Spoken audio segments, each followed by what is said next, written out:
ಕಡಲೆ ಇರಲಿ, ಹಲಸಂದೆ ಬೀಜ, ಕಪ್ಪು ಕಡಲೆ ಅಥವಾ ಬಿಳಿ ಕಡಲೆ, ಎಲ್ಲವೂ ಸ್ವಾದಿಷ್ಟವಾಗುತ್ತೆ.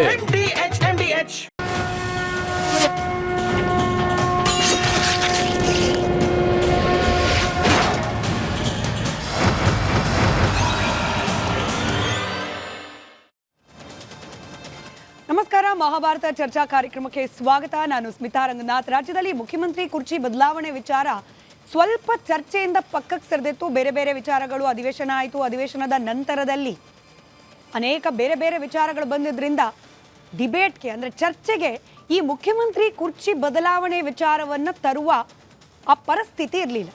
ಇವತ್ತು ರಾಹುಲ್ ಗಾಂಧಿ ಅವರು ಕೆಲವೇ ಕ್ಷಣಗಳ ವಿಸಿಟ್ಗೆ ರಾಜ್ಯಕ್ಕೆ ಬರ್ತಾ ಇದ್ದಾರೆ ಅನ್ನೋ ಮಾಹಿತಿ ಇತ್ತು. ಆದರೆ ಕೆಲವೇ ಕ್ಷಣಗಳು ಅನ್ನೋದು ಬಹಳ ಸ್ಪೆಸಿಫಿಕ್ ಆಗಿ ತಿಳಿಸಲಾಗಿತ್ತಾದ್ರಿಂದ ಚರ್ಚೆ ಆಗೋ ಮಟ್ಟಿಗೆ ಏನೂ ಆಗಬಾರ್ದೇನೋ, ಆಗೋಲ್ವೇನೋ ಅನ್ನೋ ಅಂದಾಜೇ ಇತ್ತು.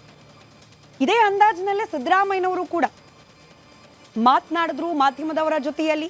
ಇನ್ಫ್ಯಾಕ್ಟ್ ರಾಹುಲ್ ಗಾಂಧಿ ಅವರು ಮೈಸೂರಿನಿಂದ ವಯನಾಡು ಹೀಗಿತ್ತು ಪ್ರವಾಸ. ಮೈಸೂರಿಗೆ ಬಂದರು, ಡಿ ಕೆ ಶಿವಕುಮಾರ್ ಅವರು ಹಾಗೆ ಸಿದ್ದರಾಮಯ್ಯನವರು ಜಂಟಿಯಾಗಿ ಹೋದರು, ಹೂಗುಚ್ಚ ಕೊಟ್ಟರು, ವಿಶ್ ಮಾಡಿದ್ರು. ರಾಹುಲ್ ಗಾಂಧಿ ಅವರು ಹೋದರು. ಅದಾದಮೇಲೆ ಸಿದ್ದರಾಮಯ್ಯನವರು ಆಚೆ ಬಂದ್ಬಿಟ್ಟು ಮಾಧ್ಯಮಗಳಿಗೆ ಹೇಳಿಕೆ ಕೊಟ್ಟರು. ಆ ಹೇಳಿಕೆ ಕೊಟ್ಟಿದ್ದನ್ನು ಗಮನಿಸಿ ಅದಾದಮೇಲೆ ಹೆಂಗೆ ಪ್ಲಾಟ್ ಟರ್ನ್ ಆಗ್ತಾ ಬಂತು, ಕತೆ ಹೇಗೆ ಚೇಂಜ್ ಆಗ್ತಾ ಬಂತು ಅನ್ನೋದನ್ನು ವಿವರಿಸ್ತೀನಿ. ಮೊದಲು ಸಿದ್ದರಾಮಯ್ಯನವರು ಕೊಟ್ಟ ಆ ಹೇಳಿಕೆಯನ್ನು ಗಮನಿಸಿ ವಾಪಸ್ ಬನ್ನಿ. Rahul Gandhi, while you met Rahul Gandhi, sir, any political discussion? No discussion has been taken place today. Even in the evening also, no discussion will be taken place. He is coming and going. For these speculations, sir, what's your answer to the speculations? Because See, there is a function in Gudlur. Yes, sir. Okay. He is going there. Rahul Gandhi, while you met Rahul Gandhi, sir, any political discussion? No discussion has been taken place today. Even in the evening also, no discussion will be taken place. He is coming and going. for these speculations, sir, what's your answer to the speculations? Because See, there is a function in Gudlur. Yes, sir. Okay. He is going there. Rahul Gandhi, while you met Rahul Gandhi, sir, any political discussion? No discussion has been taken place today. ಅಂದರೆ ರಾಹುಲ್ ಗಾಂಧಿ ಅವರು ಬಂದರು, ರಾಹುಲ್ ಗಾಂಧಿ ಅವರು ಹೋದರು, ಆದರೆ ಇನ್ನೇನೂ ಆಗಲಿಲ್ಲ ಅನ್ನೋದು ಸಿದ್ದರಾಮಯ್ಯನವರ ಮಾತಿನ ಅರ್ಥ ಆಗಿತ್ತು. ಪ್ಲಾಟಲ್ಲಿ ಟ್ವಿಸ್ಟ್ ಟು ಟರ್ನ್ ಹೆಂಗೆ ಬಂತು ಅನ್ನೋದನ್ನು ನಿಮ್ಮ ಮುಂದೆ ಇಡೋಕೆ ಮುಂಚೆ ನಾನು ಕಾರ್ಯಕ್ರಮದಲ್ಲಿ ಅತಿಥಿಗಳನ್ನು ಬರಮಾಡ್ಕೊಳ್ತಾ ಇದ್ದೀನಿ. ಕಾರ್ಯಕ್ರಮದಲ್ಲಿ ಕಾಂಗ್ರೆಸ್ನ ವಕ್ತಾರರಾದ ನಟರಾಜ್ ಗೌಡ್ರಿದ್ದಾರೆ, ಹಾಗೆ ಬಿಜೆಪಿ ವಕ್ತಾರರಾದ ಅಶೋಕ್ ಗೌಡ್ರಿದ್ದಾರೆ, JDS ವಕ್ತಾರರಾದ ರಾಜು ಗೌಡ್ರಿದ್ದಾರೆ, ಹಿರಿಯ ಪತ್ರಕರ್ತರು ರಾಜಕೀಯ ವಿಶ್ಲೇಷಕರಾದ ಬಸವರಾಜ್ ಇಟ್ನಾಳ್ ಸರ್ ಇದ್ದಾರೆ. ನಮಸ್ಕಾರ, ಎಲ್ಲರಿಗೂ ಕಾರ್ಯಕ್ರಮಕ್ಕೆ ಸ್ವಾಗತ. ಟೈಮಿಂಗ್ಸ್ ಬಹಳ ಮುಖ್ಯ ಆಗುತ್ತೆ. ಈಗೇನು ನಾವು ಗಮನಿಸಿದ್ವಿ ಸಿದ್ದರಾಮಯ್ಯನವರ ಹೇಳಿಕೆ, ಇದು ರಾಹುಲ್ ಗಾಂಧಿ ಅವರು ಮೈಸೂರಿಗೆ ಬಂದು ಮೈಸೂರಿನಿಂದ ಮುಂದಿನ ಜರ್ನಿಯನ್ನು ಕಂಟಿನ್ಯೂ ಮಾಡಿದ್ರಲ್ಲ ಆ ಸಂದರ್ಭದ್ದು ಸರ್. ಅದಾದ್ಮೇಲೆ ಮತ್ತೆ ಬಂದರು ಮೈಸೂರಿಗೆ ಬಂದ ಸಂದರ್ಭದಲ್ಲಿ ಏನಾಯಿತು ನೀವು ಗಮನಿಸಿರ್ತೀರಿ, ನಟರಾಜ್ ಗೌಡ್ರೆ, ಅಶೋಕ್ ಗೌಡ್ರು ಗಮನಿಸಿರ್ತಾರೆ. ಅದನ್ನು ನಮ್ಮ ವೀಕ್ಷಕರ ಗಮನಕ್ಕೋಸ್ಕರ ಇನ್ನೊಂದು ಸತಿ ಪ್ಲೇ ಮಾಡ್ತಿದ್ದೀವಿ, ಮತ್ತೊಮ್ಮೆ ಸೂಕ್ಷ್ಮವಾಗಿ ಕೇಳಿಸ್ಕೊಳ್ಳಿ. ರಾಹುಲ್ ಗಾಂಧಿ ಅವರು ಮೈಸೂರಿಗೆ ಬಂದು ಪ್ರಯಾಣವನ್ನು ಬೆಳೆಸಿದ್ರಲ್ಲ, ಅದು ಬಹಳ ಕಾನ್ಫಿಡೆನ್ಸ್ನಲ್ಲಿ ಸಿದ್ದರಾಮಯ್ಯನವ್ರು ಹೇಳಿಬಿಟ್ರು ಏನೂ ಆಗಲಿಲ್ಲ, ಬಂದರು ಹೋದವ್ರು ಮತ್ತೆ ವಾಪಸ್ ಬಂದ್ರಲ್ಲ, ಆಗೇನಾಯಿತು ಈ ದೃಶ್ಯಗಳನ್ನು ಗಮನಿಸಿ. ಪ್ರತ್ಯೇಕವಾಗಿ ಸಿದ್ದರಾಮಯ್ಯನವರ ಜೊತೆಯಲ್ಲಿ ಗುಟ್ಟು, ಅದಾದ ನಂತರದಲ್ಲಿ ಡಿ ಕೆ ಶಿವಕುಮಾರ್ ಅವರ ಜೊತೆಯಲ್ಲಿ ಮತ್ತೊಂದು ಗುಟ್ಟು. ಇದು ಸಿದ್ದರಾಮಯ್ಯನವರ ಹೆಗಲ ಮೇಲೆ ಕೈ ಹಾಕೊಂಡು ಡಿ ಕೆ ಶಿವಕುಮಾರ್ ಅವರನ್ನು ವೇಟಿಂಗ್ ಲಿಸ್ಟ್ನಲ್ಲಿ ನಿಲ್ಲಿಸ್ಬಿಟ್ಟು ರಾಹುಲ್ ಗಾಂಧಿ ಅವರು ಮಾತನಾಡಿದ್ರು. ಇದಾದ್ಮೇಲೆ ಸೀನ್ ನಂಬರ್ ಟೂ ಅಲ್ಲಿ ಏನಾಯಿತು, ಸಿದ್ದರಾಮಯ್ಯನವ್ರು ಸೀನಲ್ಲಿಲ್ಲ, ಡಿ ಕೆ ಶಿವಕುಮಾರ್ ಅವ್ರು ಮಾತ್ರ ಸೀನಲ್ಲಿ. ಅದಂತನ್ನಿ ಸ್ಕ್ರೀನ್ ಮೇಲೆ, ಇದು ಸಿದ್ದರಾಮಯ್ಯನವರ ಜೊತೆಯಲ್ಲಿ ಮಾತನಾಡ್ತಿರೋದು. ಇದಾದಮೇಲೆ ಡಿ ಕೆ ಶಿವಕುಮಾರ್ ಅವರ ಜೊತೆಯಲ್ಲೂ ಕೂಡ ಪ್ರತ್ಯೇಕವಾಗಿ ಮಾತುಕತೆಯನ್ನು ನಡೆಸಿದ್ರು ರಾಹುಲ್ ಗಾಂಧಿ ಅವರು. ಇದು scene number 2. Rahul Gandhi coming going while coming back ಈ ಸೀನ್ ಆಯಿತು. ಅಲ್ಲಿಗೆ ನಟರಾಜ್ ಗೌಡ್ರೆ, ಈ ಸೀನಿಂದ ನಮಗನಿಸ್ತಿರೋದೇನು ಅಂತಂದರೆ ಏನೋ ಮಾತುಕತೆ ಆಗಿರಬಹುದು, ಗೌಪ್ಯವಾದ ಮಾತುಕತೆ ಅಲ್ಲದೆ ಹೋಗಿದ್ದಿದ್ರೆ ಇಬ್ಬರನ್ನ ಪ್ರತ್ಯೇಕವಾಗಿ ನಿಲ್ಲಿಸಿ ಮಾತುಕತೆ ಮಾಡೋದು ಏನಿತ್ತು ಅಂಥೇಳಿ. ನನಗೆ ಗೊತ್ತು ನಿಮಗೂ ಅಲ್ಲಿ ಏನು ಮಾತುಕತೆ ನಡೀತು ಅದರ ಎಕ್ಸಾಕ್ಟ್ ಮಾಹಿತಿಗಳು ತಲುಪಿರೋದಿಲ್ಲ, ಗೌಪ್ಯವಾಗೇ ಇಟ್ಟಿರ್ತಾರೆ. ಬಟ್ ಹಿಂಗೊಂದು ಅಂದಾಜು ಮಾಡ್ಕೊಳ್ಳೋದ್ರಲ್ಲಿ ತಪ್ಪಿದೆಯಾ ಅನ್ನೋದು ನನ್ನ ಪ್ರಶ್ನೆ. ಇಲ್ಲ, ಅಂದಾಜು ಮಾಡೋಳಗೆ ಊಹಾಪೋಹನೇ ಕಥೆಗಳೇ ಆಗ್ತದೆ. ಬಟ್ ಅಂದರೆ ರಾಹುಲ್ ಗಾಂಧಿಯವರು AICC ಅಧ್ಯಕ್ಷರಾಗಿದ್ದಂಥವರು, ಅಲ್ಲಿ ವಿರೋಧ ಪಕ್ಷದ ನಾಯಕರು, ಮುಖ್ಯಮಂತ್ರಿಗಳನ್ನು ಒಂದು ಔಪಚಾರಿಕವಾಗಿ ಸಪ್ರೇಟಾಗಿ ಮಾತಾಡೋಳಗೆ ಏನು ತಪ್ಪಿಲ್ಲ. ಯಾಕಂದರೆ ಸರ್ಕಾರದ ಮುಖ್ಯಸ್ಥರು ಮುಖ್ಯಮಂತ್ರಿಗಳು ಮಾನ್ಯ ಸಿದ್ದರಾಮಯ್ಯನವರು KPCC ಅಧ್ಯಕ್ಷರು ಮಾನ್ಯ DK ಶಿವಕುಮಾರ್ ಅವರು ಪಕ್ಷದ ಮುಖ್ಯಸ್ಥರು ಕರ್ನಾಟಕ ಮಟ್ಟಿಗೆ. ಸೊ ಹಾಗಾಗಿ ಒಂದೊಂದು ನಿಮಿಷ 2 ನಿಮಿಷ ಮಾತಾಡಲಿಕ್ಕೆ ಅದು ಔಪಚಾರಿಕವಾಗಿ ಮಾತಾಡಿರ್ತಾರೆ. ಆಮೇಲೆ ಅದರೊಳಗೆ ವಿಶೇಷವಾದ ಅರ್ಥ ಈಗ ಮಾನ್ಯ ಸಿದ್ದರಾಮಯ್ಯವರು ಸ್ಪಷ್ಟವಾಗಿ ಹೇಳಿದ್ದಾರೆ. ಏನು ಚರ್ಚೆ ಪತ್ರಕರ್ತರ ಪ್ರಶ್ನೆಗೆ ಉತ್ತರಗಳಿದ್ದಾರೆ. ಮುಖ್ಯಮಂತ್ರಿ ಚರ್ಚೆ ಅಂಥ ವಿಷಯಗಳು ಯಾವ ಚರ್ಚೆನೇ ಇಲ್ಲ. ಅವ್ರು ಬಂದಿದ್ದಾರೆ, ಬೇರೆ ಕಾರ್ಯಕ್ರಮಕ್ಕೆ ಬಂದಿದ್ದಾರೆ, ಹಾಗಾಗಿ ಕಾರ್ಯಕ್ರಮಕ್ಕೆ ಹೋಗಿದ್ದಾರೆ ಅಂತ ಹೇಳಿದ್ದಾರೆ. ಬಂದ ಮೇಲೆ ನೀವು ಹೇಳ್ದಂಗೆ ಇಬ್ಬರು ಜೊತೆನೂ ಒಂದೊಂದು ಸಮಯ ಕೊಟ್ಟು ಒಂದು ನಿಮಿಷ ಮಾತಾಡಿದ್ದಾರೆ. ಅಭಿವೃದ್ಧಿ ಬಗ್ಗೆ, ಡೆವಲಪ್ಮೆಂಟ್ ಬಗ್ಗೆ, ನ್ಯಾಚುರಲಿ ಪೊಲಿಟಿಕ್ಸ್ ಬಗ್ಗೆ ಕೇಳಿರ್ತಾರೆ. ಕರ್ನಾಟಕದ ಪೊಲಿಟಿಕ್ಸ್ ಯಾವ ರೀತಿ ಆಗ್ತಾ ಇದೆ, ಮುಂದೆ ಚುನಾವಣೆಗಳೇನು ಅಂತ ಅಧ್ಯಕ್ಷರ ಬಗ್ಗೆ ಕೇಳಿರ್ತಾರೆ. ಪೊಲಿಟಿಕಲ್ ಡೆವಲಪ್ಮೆಂಟ್ಸು ರಾಜಕೀಯದಲ್ಲಿ ಆಗ್ತಾ ಇರುವ ಅಥವಾ ಅಧಿಕಾರದಲ್ಲಿ ಆಗ್ತಾ ಇರುವ ಬೆಳವಣಿಗೆಗಳು ಇದನ್ನ ಪ್ರತ್ಯೇಕವಾಗಿ ಯಾಕೆ ನಡೆಸಿದ್ರು ಅನ್ನೋದೇ ಕುತೂಹಲ. ಇಲ್ಲ, ಸಿಂಪಲ್ ಅಲ್ಲಿಗೆ ಒಂದು ಸರ್ಕಾರದ ಮುಖ್ಯಸ್ಥರು ಅವ್ರ ಬಗ್ಗೆ ಕೇಳಬೇಕಾದ ಕೆಲವು ಮಾತುಕತೆಗಳು, ಚರ್ಚೆಗಳು ಇರ್ತವೆ. ಯಾಕಂದ್ರೆ ಅಷ್ಟಾರು ಸಮಯ ಬೇಕೇ ಬೇಕು, ಅಷ್ಟಾರು ಸಮಯ ಬೇಕು. ಯಾಕಂದ್ರೆ ಅದು ಒಟ್ಟಾಗಿ ಮಾತಾಡೋದ್ರ ಇದ್ರೆ ಅದು ಮಾತಾಡ್ತಿದ್ರು. ಆ ಥರ ಇಲ್ಲ ಅಂತ ಅನಿಸಿದಾಗ ಸರ್ಕಾರದ ಮುಖ್ಯಸ್ಥರು, ಪಕ್ಷದ ಮುಖ್ಯಸ್ಥರು ಮಾತಾಡ್ತಾರೆ. ಅಲ್ಲ ಅನ್ಸುತ್ತೆ, ಯಾಕಂದ್ರೆ ಅವ್ರಿಗೆ ಈ ಡೆಮಾಕ್ರಸಿ ಗೊತ್ತಿಲ್ಲ, ಅವ್ರಿಗೆ ಪಾರ್ಟಿನಲ್ಲಿ ಡೆಮಾಕ್ರಸಿ, ಇಂಟರ್ನಲ್ ಡೆಮಾಕ್ರಸಿ ಗೊತ್ತಿಲ್ಲ. ಇದು ಡೆಮಾಕ್ರಸಿ ಖಂಡಿತವಾಗಿ, ಯಾಕಂದ್ರೆ ಅವ್ರಿಗೆ ಅವಕಾಶ, ಇವ್ರಿಗೆ ಅವಕಾಶ. ಏರ್ಪೋರ್ಟ್ ನಲ್ಲಿ ಪ್ರತ್ಯೇಕವಾಗಿ ಸಿಎಂ ನ DCM ನ ಮಾತನಾಡಿಸೋದು ಡೆಮಾಕ್ರಸಿಯ ಒಂದು ಭಾಗ. ಯಾಕಂದ್ರೆ ಅವ್ರಿಗೆ ಗೌರವ ಕೊಡೋದು. ಬಿಜೆಪಿ ನಲ್ಲಿ ನೋಡಿ ನೀವು ಕೇಶವ ಕೃಪಾ ಬಿಟ್ರೆ ಬೇರೆ ಯಾರು ಏನು ಚರ್ಚೆ ಮಾತಾಡಂಗೂ ಇಲ್ಲ, ಚಕಾರನೇ ಎತ್ತಂಗಿಲ್ಲ. ನಾಗಪುರ ಕೇಶವ ಕೃಪಾ ಬಿಟ್ರೆ ಬೇರೆ ಮಾತಾಡಂಗಿಲ್ಲ. ಕಾಂಗ್ರೆಸ್ ಅಲ್ಲ ಆ ರೀತಿ ಇಲ್ಲ. ಯಾಕಂದ್ರೆ ರಾಹುಲ್ ಗಾಂಧಿ ಜೊತೆಗೆ ಇಬ್ರು ಕೆಲಸ ಮಾಡಿದ್ದಾರೆ. ಅವರು ಅಧ್ಯಕ್ಷರಾಗಿದ್ದಾಗ, AICC ಅಧ್ಯಕ್ಷರಾಗಿದ್ದಾಗ. ಈಗ ವಿರೋಧ ಪಕ್ಷದ ನಾಯಕರಿದ್ದಾರೆ. ಯಾಕಂದ್ರೆ ಭಾರತ್ ಜೋಡೋ ಯಾತ್ರೆ ಎಂತಹ ಇಂಪ್ಯಾಕ್ಟ್ ಆಗಿತ್ತು ಅದೆಲ್ಲ ಇನ್ನೂ ಜನರ ಮನಸ್ಸಲ್ಲಿ ಇದೆ. ಹಾಗಾಗಿ KPCC ಅಧ್ಯಕ್ಷರು ಸಪರೇಟ್ ಆಗಿ ಒಂದು ನಿಮಿಷ ಮಾತಾಡೋದು ಅಥವಾ ಮುಖ್ಯಮಂತ್ರಿ ಒಂದು ನಿಮಿಷ ಸಪರೇಟ್ ಆಗಿ ಮಾತಾಡೋದು ಯಾವುದೇ ವಿಶೇಷವಾದ ಅರ್ಥ ಇಲ್ಲ.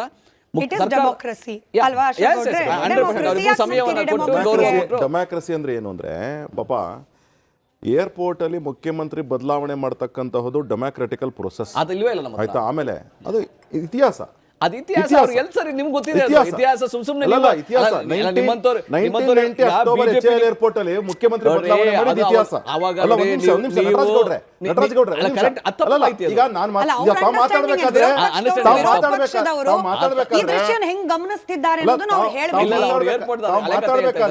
ಮಾತಾಡ್ಬೇಕಾದ್ರೆ ನಾನು ವಿತ್ ರೆಸ್ಪೆಕ್ಟ್ ಕೇಳಿಸ್ಕೊಂಡೆ. ನಾನು ರಿಕ್ವೆಸ್ಟ್ ಮಾಡ್ತೀನಿ ಜೊತೆಗೆ ಪಾಪ 1990 ಅಕ್ಟೋಬರ್ ನಡೆದಂತಹ ಏನ್ ಘಟನಾವಳಿ ಇದೆ ಅದು ಡೆಮಾಕ್ರಸಿ. ಹಾಗೆ 1992 ನವೆಂಬರ್ ಅಲ್ಲಿ ಒಂದು ಲಕೋಟಿಲ್ ಬರುತ್ತಲ್ಲ ಅದು ಇತಿಹಾಸನೇ, ಅದು ಸಹ ಡೆಮಾಕ್ರಸಿನೇ.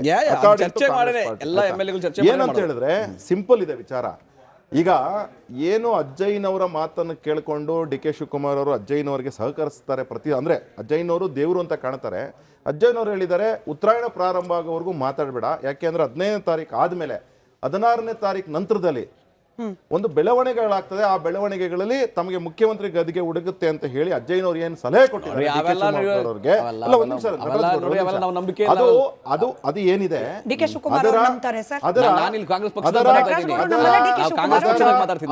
ಅದರ ಪ್ರಯುಕ್ತವಾಗಿ ಈಗಾಗಲೇ ಚರ್ಚೆಗಳು ಪ್ರಾರಂಭ ಆಗ್ಬಿಟ್ಟಿದೆ.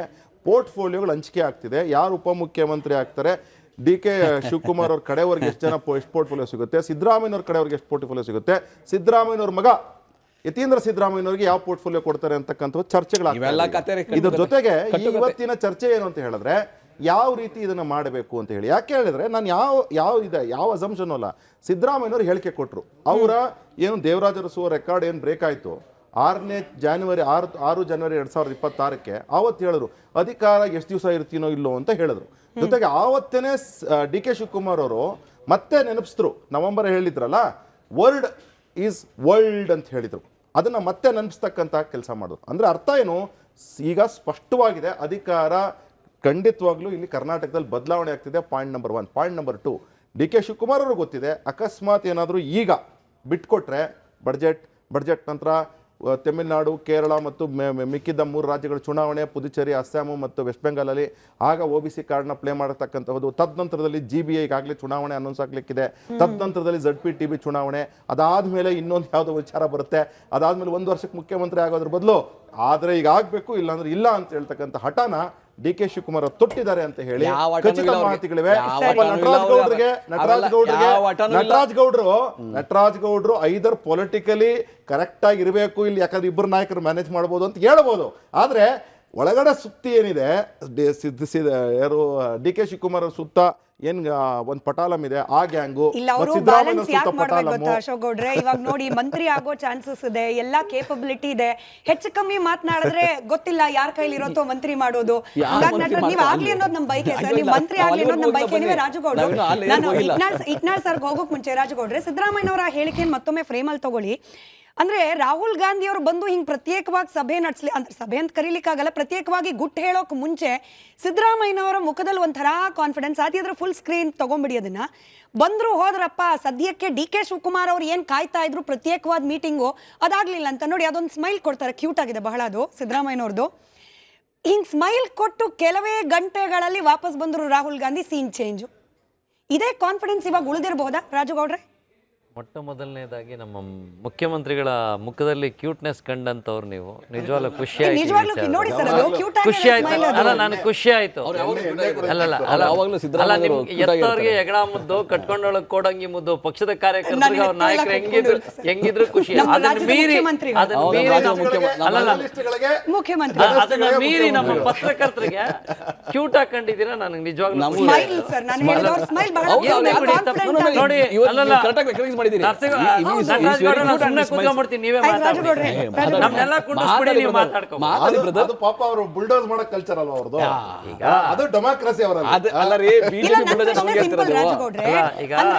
ಪ್ರತ್ಯೇಕವಾಗಿ ಗುಟ್ಟು ಹೇಳ್ತಾರೆ ಅಂತ ಗೊತ್ತಾಗ ಮುಂಚೆ ಇದ್ದ ಕಾನ್ಫಿಡೆನ್ಸ್ ಸ್ಮೈಲು ಈಗ ಉಳಿದಿರೋ ಸಾಧ್ಯತೆ ಇದೆಯಾ ಅಂತ ನನ್ನ ಪ್ರಶ್ನೆ. ಇಲ್ಲ ನೋಡಿ, ಪಾಪ ಅವ್ರಿಗೆ ರಾಹುಲ್ ಗಾಂಧಿ ಅವ್ರಿಗೆ ಎಂತ ಆತಂಕ ಶುರುವಾಗ್ಬಿಟ್ಟಿದೆ ಅಂದ್ರೆ, ಒಬ್ಬ ರಾಜ್ಯದ ಮುಖ್ಯಮಂತ್ರಿ, ನಮ್ಮ ರಾಜ್ಯದಲ್ಲಿ ಎಂತೆಂಥ ಕಚೇರಿಗಳಿದೆ, ಎಂತೆಂಥ ಆಫೀಸ್ಗಳಿದ್ದಾವೆ, AC ರೂಮ್ಗಳಿದ್ದಾವೆ, ಅವ್ರನ್ನ ಅಲ್ಲಿ ಕೂರಿಸಿ ಮಾತಾಡಿದ್ರೆ ಯಾವ ಗೋಡೆಗೆ ಕಿವಿ ಬಂದು ಏನೇನು ವಿಚಾರಗಳು ಚರ್ಚೆ ಆಗಿ ನಾಳೆ ಕಾರ್ಯಕರ್ತರು ಎಲ್ಲೆಲ್ಲಿ ಹೊಡೆದಾಡ್ತಾರೋ ಅನ್ನೋ ಒಂದು ಭಯ ಶುರುವಾಗಿ ಏರ್ಪೋರ್ಟಲ್ಲಿ ನಿಂತು ಪಾಪ ಒಬ್ಬ ಇಡೀ KPCC ಮುಖ್ಯ ಅಂದರೆ ಅವ್ರನ್ನ ನಾವು ಏನು KPCC ಅಧ್ಯಕ್ಷರು ಅನ್ನೋಕ್ಕಾಗಲ್ಲ, ಮತ್ತು ಕಿಂಗ್ ಮೇಕರು ಅನ್ನೋಕ್ಕಾಗಲ್ಲ, ಅಲ್ಲಿಂದ ಆಚೆಗೆ KPCC ಚುಕ್ಕಾಣಿ ಹಿಡ್ದಿರೋರು ಅಂತಲೂ ಅನ್ನೋಕ್ಕಾಗಲ್ಲ, ಈಗ KPCC ಅಧ್ಯಕ್ಷರನ್ನ ಡಮ್ಮಿ ಅಂತಲೂ ಅನ್ನೋಕ್ಕಾಗಲ್ಲ. ನನಗೆ ಅವ್ರ ಪಕ್ಷದ ಆಂತರಿಕ ವಿಚಾರಗಳು ನನಗೆ ಗೊತ್ತಿಲ್ಲ, ನಾನು ಅದು ಮಾತಾಡಲಿ ಅಲ್ಲಲ್ಲ ಅದನ್ನೇ AICC ಅದನ್ನು ಮಾತಾಡ್ಲಿಕ್ಕಾಗಲ್ಲ. ಯಾಕೆ ಅಂದರೆ ಕೆಲವ್ರು ಹೇಳ್ತಾರೆ, ಜನ ಬಿಡಿ ಸೋಷಿಯಲ್ ಮೀಡಿಯಾದಲ್ಲಿ ಅವು ಇವು ಬೇಜಾನ್ ಚರ್ಚೆ ಆಗ್ತವೆ, ನಾವು ಪ್ಯಾನಲಲ್ಲಿ ಕೂತು ನಾವು ಒಬ್ಬ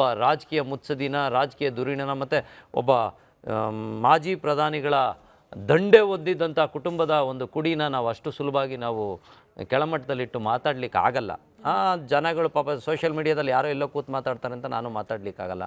ರಾಹುಲ್ ಗಾಂಧಿ ಅವರಂಥವ್ರ ಪರಿಸ್ಥಿತಿ ಇವತ್ತು ಏರ್ಪೋರ್ಟಲ್ಲಿ ಒಂದು ಓಪನ್ ಸ್ಪೇಸಲ್ಲಿ ನಿಂತು ಮಾತಾಡೋ ಪರಿಸ್ಥಿತಿ ಬಂದಿದೆ. ಅಂದರೆ ಕರ್ನಾಟಕ ರಾಜ್ಯದಲ್ಲಿ ಇವರಿಬ್ಬರನ್ನ ಇಟ್ಕೊಂಡು ಚರ್ಚೆ ಮಾಡಲಿಕ್ಕೆ, ಇಂಡಿವಿಜುವಲ್ ಆಗಿ ಚರ್ಚೆ ಮಾಡೋಕ್ಕೆ ಭಯ ಬಂದಿದೆ ಅಂದರೆ ಇದೊಂಥರ ನೀವು ನೋಡ್ತಾ ಇರಿ ಆ ಸಿಚುವೇಶನ್ ನೋಡ್ರಿ. ಪಾಪ ಹೆಂಗಾಗಿದೆ ಅಂದರೆ, ಒಂದು ಸತಿ ಸಿದ್ದರಾಮಯ್ಯನ ಕರೀತಾರೆ, ಒಂದು 20 ಅಡಿ ದೂರದಲ್ಲಿ ನಿಲ್ಲಿಸ್ಬಿಟ್ಟು ಸಪ್ರೇಟಾಗಿ ಮಾತಾಡ್ತಾರೆ, ಇನ್ನೊಂದು 20 ನಿಮಿಷ ಇನ್ನೊಂದು ಸತಿ DK ಶಿವಕುಮಾರ್ ಅವ್ರನ್ನ ಕರೆದು ಮಾತಾಡ್ತಾರೆ. ಅಂದರೆ ಪಾಪ ರಾಹುಲ್ ಗಾಂಧಿ ಅವ್ರಿಗೆ ಕರ್ನಾಟಕದ ಯಾವ ಗೋಡೆಗಳ ಮೇಲೂ ನಂಬಿಕೆ ಇಲ್ಲದಂತ ಪರಿಸ್ಥಿತಿ ನಿರ್ಮಾಣ ಆಗಿದೆ. ಸರ್, ಪರಸ್ಪರ ಅವರಿಬ್ಬರ ಮೇಲೆ ನಂಬಿಕೆ ಇದೆ ಅನ್ನೋದು ನನ್ನ ಆತಂಕ. ಹೇಳಿ, ಅವರಿಬ್ರು ಚೆನ್ನಾಗಿದ್ದಾರೋ ಬಿಟ್ಟಿದ್ದಾರೋ, ಅಟ್ಲೀಸ್ಟ್ ಅದಕ್ಕೆ ಹೇಳ್ತಾರದು.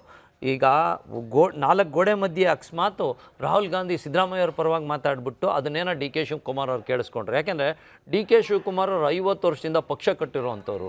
ಯಾಕೆಂದರೆ ಪಕ್ಷದಲ್ಲಿ ಅವ್ರದ್ದೇ ಆದಂಥ ಒಂದು ಹಿಡ್ತಾ ಇದೆ.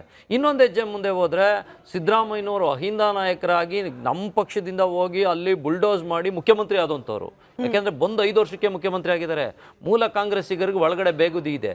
ಅಕಸ್ಮಾತ್ ಇವೆರಡರ ಮಧ್ಯೆ ಮರ್ಜ್ ಆಗ್ಬಿಟ್ರೆ, ಈಗ ಇಂದಿರಾ ಗಾಂಧಿ ಅವರಷ್ಟು ಗಟ್ಸಾಗಿ ಡಿಸಿಷನ್ ತಗೊಳ್ಳೋ ಇನ್ನೂ ಚಾಕಚಕ್ಯತೆ ಆಗಲಿ ಮತ್ತು ಆ ಗಟ್ಸ್ ಆಗಲಿ ಅವರಲ್ಲಿ ರಾಹುಲ್ ಗಾಂಧಿ ಅವರಲ್ಲಿ ಕಂಡು ಬಂದಿಲ್ಲ. ಆಮೇಲೆ ಎರಡನೇದು ಇನ್ನೊಂದು ಏನಂದರೆ, ನೆಹರು ಅವರು, ಇಂದಿರಾ ಗಾಂಧಿಯವರು, ತದನಂತರ ರಾಜೀವ್ ಗಾಂಧಿಯವರು, ಈಗ ಅಶೋಕ್ ಗೌಡ್ರು ಒಂದು ವಿಚಾರ ಸಣ್ಣದಾಗಿ ಪ್ರಸ್ತಾಪ ಮಾಡಿದ್ರು. ಅವತ್ತಿನ ಕಾಲಕ್ಕೆ ಎಂತೆಂಥ ಘಟಾನುಘಟಿ ಲೀಡರ್ಗಳನ್ನ ಒಂದೇ ಏಟಿಗೆ ಮಕ್ಕಡೆ ಮಲಗಿಸಿ ಈಗ ಒಂದು ಖಡಕ್ಕಾದ ಸಂದೇಶ ನೋಡು, ಕಾಂಗ್ರೆಸ್ ಪಕ್ಷದಲ್ಲಿ ಇಂಟರ್ನಲ್ ಡೆಮಾಕ್ರಸಿಗಿಂತ ಹೆಚ್ಚಾಗಿ ನಮ್ಮ ಮಾತು ನಡೆಯುತ್ತೆ, ಯಾರಿಗೆ ಏನು ಮಾಡಬೇಕು ಅನ್ನೋದು ನಮಗೆ ಗೊತ್ತು ಅನ್ನೋ ಮಟ್ಟಕ್ಕೆ ಒಂದು ಇಡ್ತಾ ಇತ್ತು. ಒಂದು ಕಾಲಘಟ್ಟದಲ್ಲಿ ಕಾಂಗ್ರೆಸ್ ಹೆಂಗಿತ್ತು ಅಂದರೆ 480 ಸೀಟನ್ನು ತರುವಂಥ ತಾಕತ್ತಿದ್ದಂಥ ಕಾಂಗ್ರೆಸ್ಗೆ ಅಲ್ಲ ಸರ್, ಏನಾರಾಗಲಿ ಸಿಂಪತಿವೇವಾದ್ರೂ ಸರ್, ಇವತ್ತು ಸಿಂಪತಿ ಬಂದ್ರೂ ಆಗಲ್ಲ ಅವ್ರಿಗೆ. 480 ಸೀಟ್ ತರಕ್ಕೆ ಒಂದು ಲೀಡರ್ಶಿಪ್ ಬೇಕಾಗತ್ತೆ ಸರ್. ಸಿಂಪತಿ ಇದ್ರೂ ಕೂಡ, ಎಷ್ಟೋ ಸತಿ ಸಿಂಪತಿ ಇದ್ರೂ ವರ್ಕ್ ಆಗಲ್ಲ. ಆ ಲೀಡರ್ಶಿಪ್ ಅಲ್ಲಿ ಇಟ್ಕೊಂಡು ಹೊರಡೋ ಅಂತ ಒಂದು ತಾಕತ್ತಿತ್ತು ಇವತ್ತಾದ್ರೆ ರಾಹುಲ್ ಗಾಂಧಿ ಅವರಿಗೆ ಎಲ್ಲೋ ಒಂದು ಕಡೆ ಅವ್ರ ಬಗ್ಗೆ ಅವ್ರು ಅಳ್ಕಿರೋದ್ರಿಂದ ಸಣ್ಣ ಸಣ್ಣ ಮಟ್ಟದ ಒಂದು ರಾಜ್ಯ ಮಟ್ಟದ ಇಬ್ಬರು ನಾಯಕರನ್ನ ಒಟ್ಟಿಗೆ ಕೂರಿಸಿ ಡಿಸಿಷನ್ ತಗೊಳ್ಳೋ ಚಾಕಚಕ್ಯತೆನೂ ಕಾಣ್ತಾ ಇಲ್ಲ ಮತ್ತು ಆ ಗಟ್ಸು ಕಾಣ್ತಾ ಇಲ್ಲ ಅನ್ನೋದು ಈ ವಿಡಿಯೋ ನೋಡಿದ್ರೆ ನನಗನ್ನಿಸ್ತಾ ಇರೋದು. ಸೊ ಸ್ಮಿತಾ ಅವ್ರಿಗೆ ಕ್ಯೂಟ್ ಅನ್ನಿಸ್ತು, ನನಗೆ ಪಾಪ ರಾಹುಲ್ ಗಾಂಧಿ ನನಗೆ ಸಿದ್ದರಾಮಯ್ಯನವರ ಸ್ಮೈಲ್ ಮಾತ್ರ ಕ್ಯೂಟ್ ಅನ್ಸಿದ್ದು ಸರ್, ಇದಲ್ಲ ಈ ಗುಟ್ಟಿನ ವಿಚಾರ ಅಲ್ಲ. ಅದನ್ನೇ ಹೇಳ್ತಾ ಇರೋದು. ಸ್ಮಿತಾ ಅವರೇ ನಾನು ಹೇಳ್ತೀನಿ ಕೇಳಿ. ಒಂದೇ ಒಂದು ಸೇರಿಸ್ಲಿಕ್ಕೆ ಎಷ್ಟೋ ಡೆಮೋಕ್ರಸಿ ಇತ್ತು ಅಂತ ಹೇಳ್ಬಿಟ್ರೆ, ಅಲ್ಲಿ ಒಬ್ರು ಸೆಕೆಂಡ್ ಟೈಮ್ MLA ಕಾಲಿಗೆ ಬಿಟ್ಬಿಡ್ತಾರೆ ಸಂಜಯ್ ಗಾಂಧಿ ಅವ್ರಿಗೆ ಅಂತ ಹೇಳಿ ಘಟಾನ್ಘಟಿ ನಾಯಕ YB ಚೌಹಾಣ್ SB ಚೌಹಾಣ್ ಅವ್ರನ್ನ ಕೆಳಗಡೆ ಇಳಿಸಿ ಮುಖ್ಯಮಂತ್ರಿ ಮಾಡಿದ್ರು. ಆಯ್ತಾ, ಒಂದು ಸಣ್ಣ ಕಮ್ಯುನಿಟಿ ಅವರು. ಹಾಗೆ ಕರ್ನಾಟಕದಲ್ಲಿ ಪಾಪ ದೇವರಾಜ್ ಅರಸು ಅಂತ ಮಹಾನ್ ನಾಯಕನ ಕೆಳಗಡೆ ಇಳಿಸಿ ಸೆಕೆಂಡ್ ಟೈಮ್ MLA ಆಗಿದ್ದಂತಹ ಅವ್ರದೇ ಶಿಷ್ಯ ಕಾಲಿಗೆ ಬಿದ್ದಂತಹ ಗುಂಡೂರಾಯರನ್ನ ಅದು ಸಂಜಯ್ ಗಾಂಧಿಗೆ, ಅದು ಸಂಜಯ್ ಗಾಂಧಿಗೆ ಈ ವಿಡಿಯೋ ನೋಡಿದ್ರೆ ನನಗೆ ಅನ್ಸಿದ್ದು, ಈಗ ಇಟ್ನಾಳ್ ಸರ್ಗೆ ಒಂದು ಅನ್ಸ್ಬೋದು. ಈಗ ಚಂದ್ರನ ನೋಡಿದ್ರೆ ತಾಯಿಗೆ ಅದು ಮಗುಗೆ ಊಟ ಮಾಡ್ಸೋಕೆ ಒಂದು ವಸ್ತು, ಆಮೇಲೆ ಕವಿಗೆ ನೋಡಿದ್ರೆ ಒಂದು ಶೃಂಗಾರದ ವಸ್ತು, ಆಮೇಲೆ ವಿಜ್ಞಾನಿಗೆ ನೋಡಿದ್ರೆ ಅದು ಬರೀ ಕಲ್ಲು ಬಂಡೆ. ಹೀಗೆ ಭಾವನೆಗಳು ಒಬ್ಬೊಬ್ಬರಿಗೆ ಒಂದೊಂಥರ ಆಗುತ್ತೆ. ಈಗ ನಟರಾಜ್ ಗೌಡ್ರ ಭಾವನೆನೇ ಬೇರೆ, ನನ್ನ ಭಾವನೆ ಬೇರೆ, ಅಶೋಕ್ ಗೌಡ್ರ ಭಾವನೆ ಬೇರೆ, ಇನ್ನ ಸ್ಮಿತಾ ಅವ್ರ ಭಾವನೆ ಬೇರೆ, ಇಟ್ನಾಳ್ ಅವ್ರ ಭಾವನೆ. ಈಗ ಥ್ಯಾಂಕ್ ಯು ಇಟ್ನಾಳ್ ಸರ್. ಮಾಧ್ಯಮಗಳಿಗೆ ದೃಶ್ಯ ಸಿಕ್ಕಿದ್ರೆ ಇದರಿಂದ ಆಚೆ ಬರೋ ಸಂದೇಶ ಏನು ಅಂತ ಗೊತ್ತಿಲ್ಲದೆ ಇರೋಷ್ಟು ಅಮೆಚ್ಯೂರ್ ರಾಜಕಾರಣಿಗಳಲ್ಲಿ ಯಾರೂ ಇಲ್ಲ. ಹಾಗೇನೆ ಹಿಂಗ್ ಪ್ರತ್ಯೇಕವಾಗಿ ಮಾತುಕತೆ ನಡೆಸಿದ್ರೆ ಇದು ಪಕ್ಷದ ಮೇಲೆ, ಪಕ್ಷದ ಕಾರ್ಯಕರ್ತರು, ನಾಯಕರ ಮೇಲೆ ಏನ್ ಪರಿಣಾಮ ಬೀರುತ್ತೆ ಅನ್ನೋದು ಗೊತ್ತಾಗದೇ ಇರೋಷ್ಟೇನು ರಾಹುಲ್ ಗಾಂಧಿ ಅವರು ಇನ್ನೂ ಮೆಚೂರ್ ಆಗದೆ ಇರೋ ರಾಜಕಾರಣಿಗಳು ಅಲ್ಲ ನಮ್ಮೆಲ್ಲರ ಪ್ರಕಾರ. ಹಿಂಗಿದ್ದು ಕೂಡ ಹಿಂಗ್ ಸಪ್ರೇಟ್ ಆಗಿ ಗುಟ್ಟು ಮಾತನಾಡ್ತಾರೆ ಅಂದ್ರೆ ಸರ್, ಇದು ಹೈಸ್ಕೂಲ್ನಲ್ಲೂ ಮಕ್ಕಳು ಮಾಡಲ್ಲ ಸರ್.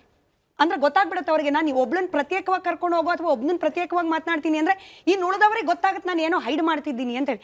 ಹಿಂಗೆ ಮಾಡುವಂತ ನಮಗೆ ಕೆಲಸ ಕೊಟ್ರು ಸರ್. ಇಲ್ಲದೆ ಹೋದ್ರೆ ಇವಾಗ ಡಿಬೇಟಿನ ವಿಚಾರನೇ ಅಲ್ಲ ಇದು. ಈಗ ಆ ಒಂದು ದೃಶ್ಯಾವಳಿಗಳನ್ನ ನಾವು ನೋಡ್ತಾ ಇರೋದು ಸುಮ್ಮನೆ ಯಾವುದೋ ಒಂದು ಇಂದು ವ್ಯಾಕ್ಯೂಮ್ ಅಲ್ಲ, ನಿರ್ವಾತದಲ್ಲಿ ನೋಡ್ತಾ ಇಲ್ಲ. ಅದಕ್ಕೊಂದು ಹಿನ್ನೆಲೆ ಇದೆ, ಸಂದರ್ಭ ಇದೆ. ರಾಜಕೀಯ ಸಂದರ್ಭ ಕರ್ನಾಟಕದಲ್ಲಿದೆ, ಒಂದು ರಾಜಕೀಯ ಸಂದರ್ಭ ದಿಲ್ಲಿಯಲ್ಲಿದೆ. ಆ ಹಿನ್ನೆಲೆ ನಾವು ನೋಡ್ತಾ ಇದ್ದೇವೆ. ಇದನ್ನು ನಾವ್ಯಾರು ಊಹಿಸ್ಕೊಂಡು ಏನೋ ಒಂದು ಊಹಾಪೋಹದ ಕಲ್ಪನೆಗಳ ಚರ್ಚೆಗಳನ್ನ ಮಾಡ್ತಾ ಇಲ್ಲ. ಈಗ ಈ ಒಂದು ಅಧಿಕಾರಕ್ಕಾಗಿ ಇಬ್ಬರು ನಾಯಕರುಗಳ ಮಧ್ಯೆ ಒಂದು ಪೈಪೋಟಿ ಇದೆ ಅನ್ನೋದು ರಾಹುಲ್ ಗಾಂಧಿಗೆ ಗೊತ್ತಿಲ್ಲ ಅಂತ ನನಗಂತೂ ಅನಿಸೋದಿಲ್ಲ, ಅಥವಾ ಸೋನಿಯಾ ಗಾಂಧಿ ಗೊತ್ತಿಲ್ಲ ಅಂತ ನಟರಾಜ್ ಗೌಡ್ರು ಹೇಳಿ ಮಾತೇ ಬೇರೆ ಅಲ್ಲ. ಎಲ್ರಿಗೂ ಗೊತ್ತಿದೆ ಇದು. ಯಾಕೆ ಗೊತ್ತಿದೆ? ಒಂದು ಒಪ್ಪಂದ ಆಗಿದೆ ಅಂತ DK ಶಿವಕುಮಾರ್ ಅವರು ಒಂದು ಮಾಧ್ಯಮ ಸಂದರ್ಶನ ಹೇಳ್ತಾರೆ. ಒಪ್ಪಂದ ಆಗಿಲ್ಲ ಅಂತ ಇಲ್ಲಿವರೆಗೂ ಸಿದ್ದರಾಮಯ್ಯ ಅಲ್ಲಗಳೆದಿಲ್ಲ. ಹೈಕಮಾಂಡ್ ಹೇಳಿದಂಗೆ ಕೇಳಿದ್ರೆ ಅಲ್ಲಗಳೆದಿಲ್ಲ. ಅದೆಲ್ಲ ಆಗಿದೆ. ಈಗ ವರ್ಲ್ಡ್ ಈಸ್ ವರ್ಲ್ಡ್ ಮತ್ತೊಂದು ಏನೇನೋ ಚರ್ಚೆಗಳಾಗಿದ್ದು. ಮೊನ್ನೆ ಹಾವೇರಿಯಲ್ಲಿ ಆಯಿತು. ಹಾವೇರಿಯಲ್ಲಿ ಮುಖ್ಯಮಂತ್ರಿಗಳು ಮುಂಜಾನೆ ಹೇಳಿದ್ರು DK ಶಿವಕುಮಾರ್. ಇವೆಲ್ಲಗಳ ಚರ್ಚೆ ಇರುವಾಗ ಯಾಕೆ ಪದೇ ಪದೇ ನಾವು ಮಾಧ್ಯಮದಲ್ಲಿ ಚರ್ಚೆ ಮಾಡ್ತಿದ್ದೀವಿ? ಯಾಕೆ at least one channel will have one discussion on this on a daily basis? Why? ಯಾಕಂದ್ರೆ ಇದಕ್ಕೆ ಸ್ಪಷ್ಟತೆ ಕೊಡಬೇಕಾದ high command is silent. It has allowed this speculation. Correct. Congress party high-command, whoever it is, who knows who is the high-command? Maybe it is Mr. Kharge, maybe it is Mr. Gandhi or entire Gandhi family. They have allowed this speculation. ಈ ಒಂದು ಊಹಾಪೋಹಗಳಿಗೆ ಅವರು ಅವಕಾಶ ಕೊಟ್ಟಿದ್ದಾರೆ. On the first instance ಇಲ್ಲ ಹಿಂಗೆ ಒಪ್ಪಂದ ಆಗಿದೆ, ಇಲ್ಲ ಆಗಿದ್ರೆ ಇದು ಕರಾರುಗಳು ಅಂತ ಹೇಳಿ ಮುಗಿಸಿದ್ರೆ ಪಕ್ಷದಲ್ಲೂ ಒಂದು ಸ್ಪಷ್ಟತೆ ಇರೋದು, ಈ ನಾಯಕರುಗಳಿಗೂ ಒಂದು ಸ್ಪಷ್ಟತೆ ಇರೋದು, ಮತ್ತೆ ಕರ್ನಾಟಕ ಜನತೆಗೂ ಒಂದು ಸ್ಪಷ್ಟತೆ ಇರೋದು. ಈಗ ಏನಾಗ್ಬಿಟ್ಟಿದೆ, ಈಗ ನೋಡಿ, ಒಬ್ಬರು ಪಕ್ಷದ ಅಧ್ಯಕ್ಷರು, ಒಬ್ಬರು ಪಕ್ಷದ ಮುಖ್ಯಮಂತ್ರಿಗಳು, ಒಬ್ಬರನ್ನ ಪಕ್ಕಕ್ಕೆ ಇಟ್ಕೊಂಡು ಇಬ್ಬರನ್ನ ಚರ್ಚೆ ಮಾಡ್ತಿದ್ರೆ ಅದು ಸಾರ್ವಜನಿಕ ಜಾಗದಲ್ಲಿ, ಅದು it is high security zone. That's security ಇರ್ತದೆ, ಅದು ಕ್ಯಾಮ್ರಾ ಇದಾವೆ ಅಲ್ಲಿ. It's high security camera zone. ಅದು ಅಲ್ಲಿ ಯಾಕೆ ಈ ವಿಜುವಲ್ ಕೊಡ್ಬೇಕು ನೀವು? ರಾಹುಲ್ ಗಾಂಧಿ ಅನೇಕ ಪ್ರಮುಖ ಚುನಾವಣೆ ನಡೆದಾಗ, ಬಿಹಾರ್ ಚುನಾವಣೆ ನಡೆದಾಗ ವಿದೇಶ ಪ್ರವಾಸ ಹೋಗ್ತಾರೆ, ಸಂಸತ್ತಿನ ಚರ್ಚೆ ನಡೆದಾಗ ವಿದೇಶ ಪ್ರವಾಸ ಹೋಗ್ತಾರೆ. ಇದಕ್ಕೆ ಸ್ವಲ್ಪ ಪ್ರವಾಸ ತಗೊಳ್ಳಿ. ಒಂದು ಪ್ರವಾಸ ಬೆಂಗಳೂರಿಗೆ ಬನ್ನಿ, ಒಂದು ಪ್ರವಾಸ 2 ದಿನ ಬೆಂಗಳೂರಿಗೆ ಬನ್ನಿ. ಬೆಂಗಳೂರು ಒಳ್ಳೆ ಗೆಸ್ಟ್ ಹೌಸ್ ಇದಾವೆ, ಆರಾಮಾಗಿ ಕೂತ್ಕೊಂಡು ಇಬ್ಬರನ್ನು ಕೂರಿಸ್ಕೊಂಡು ಮಾತಾಡಿ ಮುಗಿಸಿ. And Rahul Gandhi has to tell or mister Kharge has to tell. DK Shivakumar ಹೇಳೋದು ಬೇರೆ ಆಗುತ್ತೆ, ಸಿದ್ದರಾಮಯ್ಯ ಹೇಳೋದು ಬೇರೆ ಆಗುತ್ತೆ. ಸಿದ್ದರಾಮಯ್ಯ ಹೇಳಿದ್ರಲ್ಲ, ಅವ್ರು ಬಂದ್ರು, ಅವ್ರು ಹೋದ್ರು, ಅಷ್ಟೇ ಹೇಳ್ಬೇಕು ತಾನೆ ಅವರು. ಅವ್ರು ಯಾಕೆ ಅಲ್ಲಿನ ಆ ಒಂದು ಚರ್ಚೆಯ ವಿವರಗಳು ಯಾಕೆ ಕೊಡ್ತಾರೆ ನಿಮ್ಮ ಮಾಧ್ಯಮಕ್ಕೆ? ಅಥವಾ DK ಶಿವಕುಮಾರ್ ಯಾಕೆ ಕೊಡ್ತಾರೆ? ಆ ಒಂದು ಸ್ಪಷ್ಟತೆ ಕೊಡಬೇಕಾದ ಜವಾಬ್ದಾರಿ ಇರೋದು ಹೈಕಮಾಂಡ್ ಮೇಲೆ. He has allowed all these speculations. But ಹೆಂಗ್ ಕಾಂಟ್ರಾಸ್ಟ್ ಆಗ್ಬಿಡ್ತು ನೋಡಿ ಸರ್. ರಾಹುಲ್ ಗಾಂಧಿ ಅವರು ಯಾವಾಗೆಲ್ಲ ಕರ್ನಾಟಕ ಬಂದ್ರು ಇಬ್ರು ಕೈಯನ್ನು ಹಿಡಿದ್ಬಿಟ್ಟು ಒಟ್ಟಿಗೆ ಮೇಲೆತ್ತಿದ್ದವರು ಇವತ್ತಿಬ್ರು ಪ್ರತ್ಯೇಕವಾಗಿ ಕರ್ಕೊಂಡು ಹೋಗಿ ಮಾತುಕತೆ ಮಾಡ್ಬಿಟ್ರು. ಅಂದ್ರೆ ಮುಂಚೆ ಇದ್ದ ಹಾಗೆ ಪರಿಸ್ಥಿತಿ ಈಗಿಲ್ಲ ಅನ್ನೋದು ಅವರೇನೆ ಸ್ಪಷ್ಟಪಡಿಸ್ತಾ ಇದ್ದಾರೆ. ನಟರಾಜ್ ಗೌಡ್ರಿಗೆ ಅಬ್ಜೆಕ್ಷನ್ ಇರಬಹುದು ಇದಕ್ಕೆ. ಮುಂಚಿನ ಪರಿಸ್ಥಿತಿ ಇಲ್ವೇ ಇಲ್ಲ. ಯಾಕಂದ್ರೆ ಯಾವ ಒಂದು what was the framework of agreement or ಒಂದು ವಚನ, ಕನ್ನಡದಲ್ಲಿ ಬಹಳ ಚಂದ ಶಬ್ದ ವಚನ. ವಚನ ಅಂದ್ರೆ ಸ್ಪೋಕನ್ ಅಗ್ರಿಮೆಂಟ್, ಸ್ಪೋಕನ್ ವರ್ಡ್ ಅಲ್ಲ ಅದು, it is spoken word, spoken agreement, gentlemens word ಅಂತೀವಿ ನಾವು ಅದಕ್ಕೆ. ಅದು ಯಾವ ನಾಯಕಗಳ ಮಧ್ಯೆ ಆಗಿತ್ತು, ಆ ಕ್ಷಣದಿಂದ ಇಲ್ಲಿ ನಮ್ಗೆ ಏನು ಡೆವಲಪ್ಮೆಂಟ್ ಆಗಿದೆ, ಯಾರು ಇಲ್ಲಿ ಯಾವ ರೀತಿ ರಾಜಕಾರಣ ಮಾಡ್ತಿದ್ದಾರೆ, ಯಾರು ಕಾಂಗ್ರೆಸ್ ರಾಜಕಾರಣ ಮಾಡ್ತಿದ್ದಾರೆ, ಯಾರು ಬಣ ರಾಜಕಾರಣ ಮಾಡ್ತಿದ್ದಾರೆ, ಯಾರು ಇಲ್ಲಿ ವ್ಯಕ್ತಿ ಪೂಜೆ ಮಾಡ್ತಿದ್ದಾರೆ, ಎಲ್ಲವೂ it has taken a different turn all together. ಆ ಮಟ್ಟ ಈ ತುಂಬಾ ವ್ಯತ್ಯಾಸ ಇದೆ ಈಗ. ಒಂದು ಅಂದಿನಿಂದ ಇಂದಿನವರೆಗೆ ಒಂದು ಜರ್ನಿ ಒಂದು, ಮತ್ತೆ ಇಲ್ಲಿಂದ ಮುಂದೆ ಹೆಂಗೆ 28ಕ್ಕೆ ಹಿಂದಿನ ಇತಿಹಾಸ ನೋಡಿಕೊಂಡು ಮುಂದಿನ 2028ಗೆ ನಾನು ಏನು ಮಾಡಬೇಕು ಅನ್ನೋ ತೀರ್ಮಾನವನ್ನ ಪಾರ್ಟಿ ಹೈಕಮಾಂಡ್ ತಗೋಬೇಕಾಗುತ್ತೆ. ಅದನ್ನ ಈ ರೀತಿ ಹಾದಿ ಬದಿ ಬೀದಿ ಬದಿ ನಿಂತು ಮಾತಾಡಕ್ಕಾಗೋಲ್ಲ. ನಟರಾಜ್ ಗೌಡ್ರೆ, ಇದು ಕೇವಲ ಇಟ್ನಾಳ್ ಸರ್ ಮಾತಲ್ಲ, ಇವತ್ತು ರಾಜಣ್ಣ ಅವರು ಕೂಡ, ನೀವು ಅವ್ರನ್ನ ವೈಯಕ್ತಿಕ ಒಪಿನಿಯನ್ ಅಂತ ಹೇಳ್ಬೋದೇನೋ, ಬಟ್ ಸ್ಟಿಲ್ ಅವರು ಒಬ್ಬ ಅನುಭವಿ ರಾಜಕಾರಣಿಯಾಗಿ ಅವರು ಹೇಳಿದ್ರು ಇವತ್ತು ನೋಡಿ, ಕ್ಲಿಯರ್ ಕಟ್ ಆಗಿ ಒಂದು ಏನೋ ಹೇಳ್ಬಿಡ್ಬೇಕು ಹೈಕಮಾಂಡು, ಇಷ್ಟೆಲ್ಲ ಗೊಂದಲಗಳಾಗ್ತಾ ಇರಬೇಕಾದ್ರೆ ಅದನ್ನ ಬೆಳೆಸ್ಲಿಕ್ಕೆ ಅವಕಾಶ ಕೊಡಬಾರ್ದು. ಹೌದು, ಮುಖ್ಯಮಂತ್ರಿ ಬದಲಾವಣೆ ಮಾಡ್ತೀವಿ, ಇಲ್ಲ ಮಾಡೋದೇ ಇಲ್ಲ, ಆಸ್ ಸಿಂಪಲ್ ಆಸ್ ದಟ್. ಅದನ್ನ ಹೇಳೋದು ಬಿಟ್ಬಿಟ್ಟು ಪ್ರತ್ಯೇಕವಾಗಿ ಮಾತುಕತೆ ಅಂತೆ, ಡಿ ಕೆ ಶಿವಕುಮಾರ್ ಅವರಿಗೆ ಅಪಾಯಿಂಟ್ಮೆಂಟೇ ಕೊಡದೇ ಇರೋದಂತೆ, ಇದೆಲ್ಲವೂ ಈ ಮಿಕ್ಸ್, ಈ ಜನ್ ಝಿ ಟರ್ಮ್ ಅಲ್ಲಿ ಹೇಳ್ಬೇಕಂದ್ರೆ ಮಿಕ್ಸ್ಡ್ ಸಿಗ್ನಲ್ ಯಾಕೆ ಕೊಡ್ತಾ ಇದೆ ಪಾರ್ಟಿ ಹೈಕಮಾಂಡ್? ಈಗ ನೋಡಿ, ಈಗ ಒಂದು ಅವರಲ್ಲಿ ಪ್ರವಾಸ ಮಾಡ್ತಿದ್ದಾರೆ, ಅದೊಂದು ಅವ್ರಿಗೆ ಜಾಗ ಚೇಂಜ್ ಮಾಡೋ ಒಂದು ಜಾಗ ಅದು. ಆ ಏರ್ಪೋರ್ಟಲ್ಲಿ ಒಂದು ಮುಖ್ಯಮಂತ್ರಿಗಳು ಮತ್ತು ಉಪಮುಖ್ಯಮಂತ್ರಿಗಳು ಹೋಗಿ ಭೇಟಿ ಮಾಡಿದಾಗ ಸೌಜನ್ಯಕ್ಕೆ, ವಿಶ್ವಾಸಕ್ಕೆ ಒಂದು ನಿಮಿಷ ಮಾತಾಡಿದ್ದಾರೆ ಹೊರತು ಅದೇನೋ ಒಂದು ಸಭೆ ಸಮಾರಂಭ ಅಲ್ಲ, ಇವ್ರದ್ದು ಕೈ ಎತ್ತಿ ಇವ್ರಿಗೆ ತೋರಿಸ್ಲಿಕ್ಕೆ ಅಥವಾ ಆ ಥರ ಕಾರ್ಯಕ್ರಮ ಅಲ್ಲ. ಅಗತ್ಯ ಇದೆ, ಯಾಕಂದ್ರೆ ಸಬ್ಜೆಕ್ಟ್ ಬೇರೆ ಯಾಕಂದ್ರೆ ನೋಡಿ, ಮುಖ್ಯಮಂತ್ರಿಗಳು ಸಿದ್ದರಾಮಯ್ಯನವರು ಸರ್ಕಾರದ ಮುಖ್ಯಸ್ಥರು, ಅವ್ರ ಜೊತೆ ಮಾತಾಡ್ಬೇಕಂತ ಅವ್ರ ಹತ್ರ ಮಾತಾಡ್ತಾರೆ. ಮೊನ್ನೆ ಡಿ ಕೆ ಶಿವಕುಮಾರ್ ಅವರು ಉಪಮುಖ್ಯಮಂತ್ರಿಗಳು, ಕೆಪಿಸಿಸಿ ಅಧ್ಯಕ್ಷರು, ಅವ್ರ ಜೊತೆ ಮಾತಾಡ್ಬೇಕಾದ್ರೆ ಅವ್ರ ಹತ್ರ ಮಾತಾಡ್ತಾರೆ, ಒಂದೊಂದು ನಿಮಿಷ ಮಾತಾಡಿದ್ದಾರೆ. ಇದರೊಳಗೆ ವಿಶೇಷ ಅರ್ಥಗಳನ್ನ ಕಲ್ಪಿಸ್ತಾ ಇರೋದು ನನಗೆ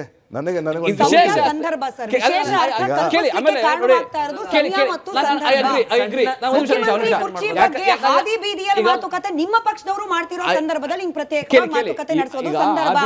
ಸಮಯ ಯಾವುದು? ಸಿದ್ದರಾಮಯ್ಯನವರು ಬಂದ್ರು ಹೋದ್ರು ಅಂತ ಹೇಳಿದ ಮೇಲೂ ಕೂಡ ಹಿಂಗ್ ಬಂದು ಗುಟ್ಟು ಮಾತನಾಡಿದ್ದು ಸಮಯ ಸಂದರ್ಭ ಕಲ್ಪನೆಗಳು ಅವ್ರು ಮಾಡ್ತಾ ಇರಲಿ. ಇನ್ನೊಂದು ಸ್ಪಷ್ಟವಾಗಿ ಏನಂದ್ರೆ, ಮುಖ್ಯಮಂತ್ರಿ ಬದಲಾವಣೆಯ ಚರ್ಚೆ ಇಲ್ಲಿ ಆದಿ ಬೀದಿಲಾಗ್ಲಿ ಅಥವಾ ಮಾಧ್ಯಮದಲ್ಲಾಗ್ಲಿ ಕೆಲವರು ಯಾರೋ ಒಬ್ರು ಇಬ್ರು ಶಾಸಕಗಳಿಂದ ಆಗೋದಿಲ್ಲ. ಮುಖ್ಯಮಂತ್ರಿ ಇವರು ಅಂತ ಹೇಳಿ ಶಾಸಕಾಂಗ ಪಕ್ಷ ತೀರ್ಮಾನ ಮಾಡಿ ಹೈಕಮಾಂಡ್ ಮುದ್ರೆ ಒತ್ತದ ಮೇಲೆ ಅದರ್ಥ ನಾವು ಗ್ಯಾರಂಟಿ ಯೋಜನೆಗಳು ಕೊಟ್ಟಿದ್ದೀವಿ, ನಾವು ಪ್ರಮಾಣ ಮಾಡಿದ್ವಿ ಜನಗಳಿಗೆ. ಕೇಳಿ ಜನಗಳಿಗೆ ನಾವು ಕೇಳಿ ಎಲ್ಲಾ ಕಡೆನೂ ಅದೇನೆ. ಯಾಕಂದ್ರೆ ಜನತೆಗೆ ನಾವು ಏನು ವಾಗ್ದಾನ ಕೊಟ್ಟಿದ್ದೀವಿ ಅದನ್ನ ನಿಭಾಯಿಸಿದ್ದೀವಿ. ಅದು ಅವರು ಹೇಳ್ತಾರೆ, ಇವರು ಹೇಳ್ತಾರೆ, ಕೆಪಿಸಿಸಿ ಅಧ್ಯಕ್ಷರಲ್ವಾ. ನೋಡಿ, ಅದಕ್ಕೆ ವಿಶೇಷ ಅರ್ಥ. ಒಂದ್ ನಿಮಿಷ ಈಗ ಒಂದ್ ನಿಮಿಷ ರಾಜಗೌಡ, ಒಂದ್ ನಿಮಿಷ. ಯಾಕಂದ್ರೆ ಮತ್ತೆ ಚರ್ಚೆ ಬರೋದು ಅಂದ್ರೆ, ಮುಖ್ಯಮಂತ್ರಿ ಚರ್ಚೆ ಏನಾದ್ರು ಅಕಸ್ಮಾತ್ ಬಂದ್ರೆ, ಶಾಸಕಾಂಗ ಪಕ್ಷ ಸಭೆ ಇದೆ, ಹೈಕಮಾಂಡ್ ಇದೆ, ಅದನ್ನು ಇಬ್ರು ಆಲ್ರೆಡಿ ಹೇಳಿದ್ದಾರೆ, ಮಾಧ್ಯಮಕ್ಕೂ ಹೇಳಿದ್ದಾರೆ. ಇದು ರಾಹುಲ್ ಗಾಂಧಿ ಅವರು ಫೈನಲ್ ಆಗಿ ತೀರ್ಮಾನ ಮಾಡ್ತಾರೆ, ಯಾರಿಗೆ ಒಬ್ರಿಗೆ ಅವಕಾಶ ಸಿಗುತ್ತೆ. ಮೊನ್ನೆ ಡಿ ಕೆ ಶಿವಕುಮಾರ್ ಅರ್ಹತೆ ಇಲ್ವಾ ನೀವು ಕೇಳಿ, ಇದೆ, ಕೆಲ್ಸಕ್ಕೆ ಮಾಡಿಲ್ವಾ, ಮಾಡಿದ್ದಾರೆ. ಒಂದು ನಿಮಿಷ. ಅದಕ್ಕಾಗಿ ನಾವು ವಿಶೇಷ ಅರ್ಥಗಳನ್ನ ಕಲ್ಪಿಸಿ ಚರ್ಚೆ ಮಾಡ್ತಿದೀವಿ ಹೊರತು ಈಗ ತಕ್ಷಣಕ್ಕೆ ಆ ಚರ್ಚೆ ಹೈಕಮಾಂಡ್ ಅಲ್ಲಿ ರಾಹುಲ್ ಗಾಂಧಿ ಅವ್ರ ಇಲ್ಲ. ಹೈಕಮಾಂಡ್ ಯಾಕೆ ಕೊಡ್ಬೇಕು ಗೊತ್ತಾ ಗೌಡ್ರೆ? ಏನಾಗಿದೆ ಅಂದ್ರೆ, ನಿಮ್ಮ ಖರ್ಗೆ ಅವರು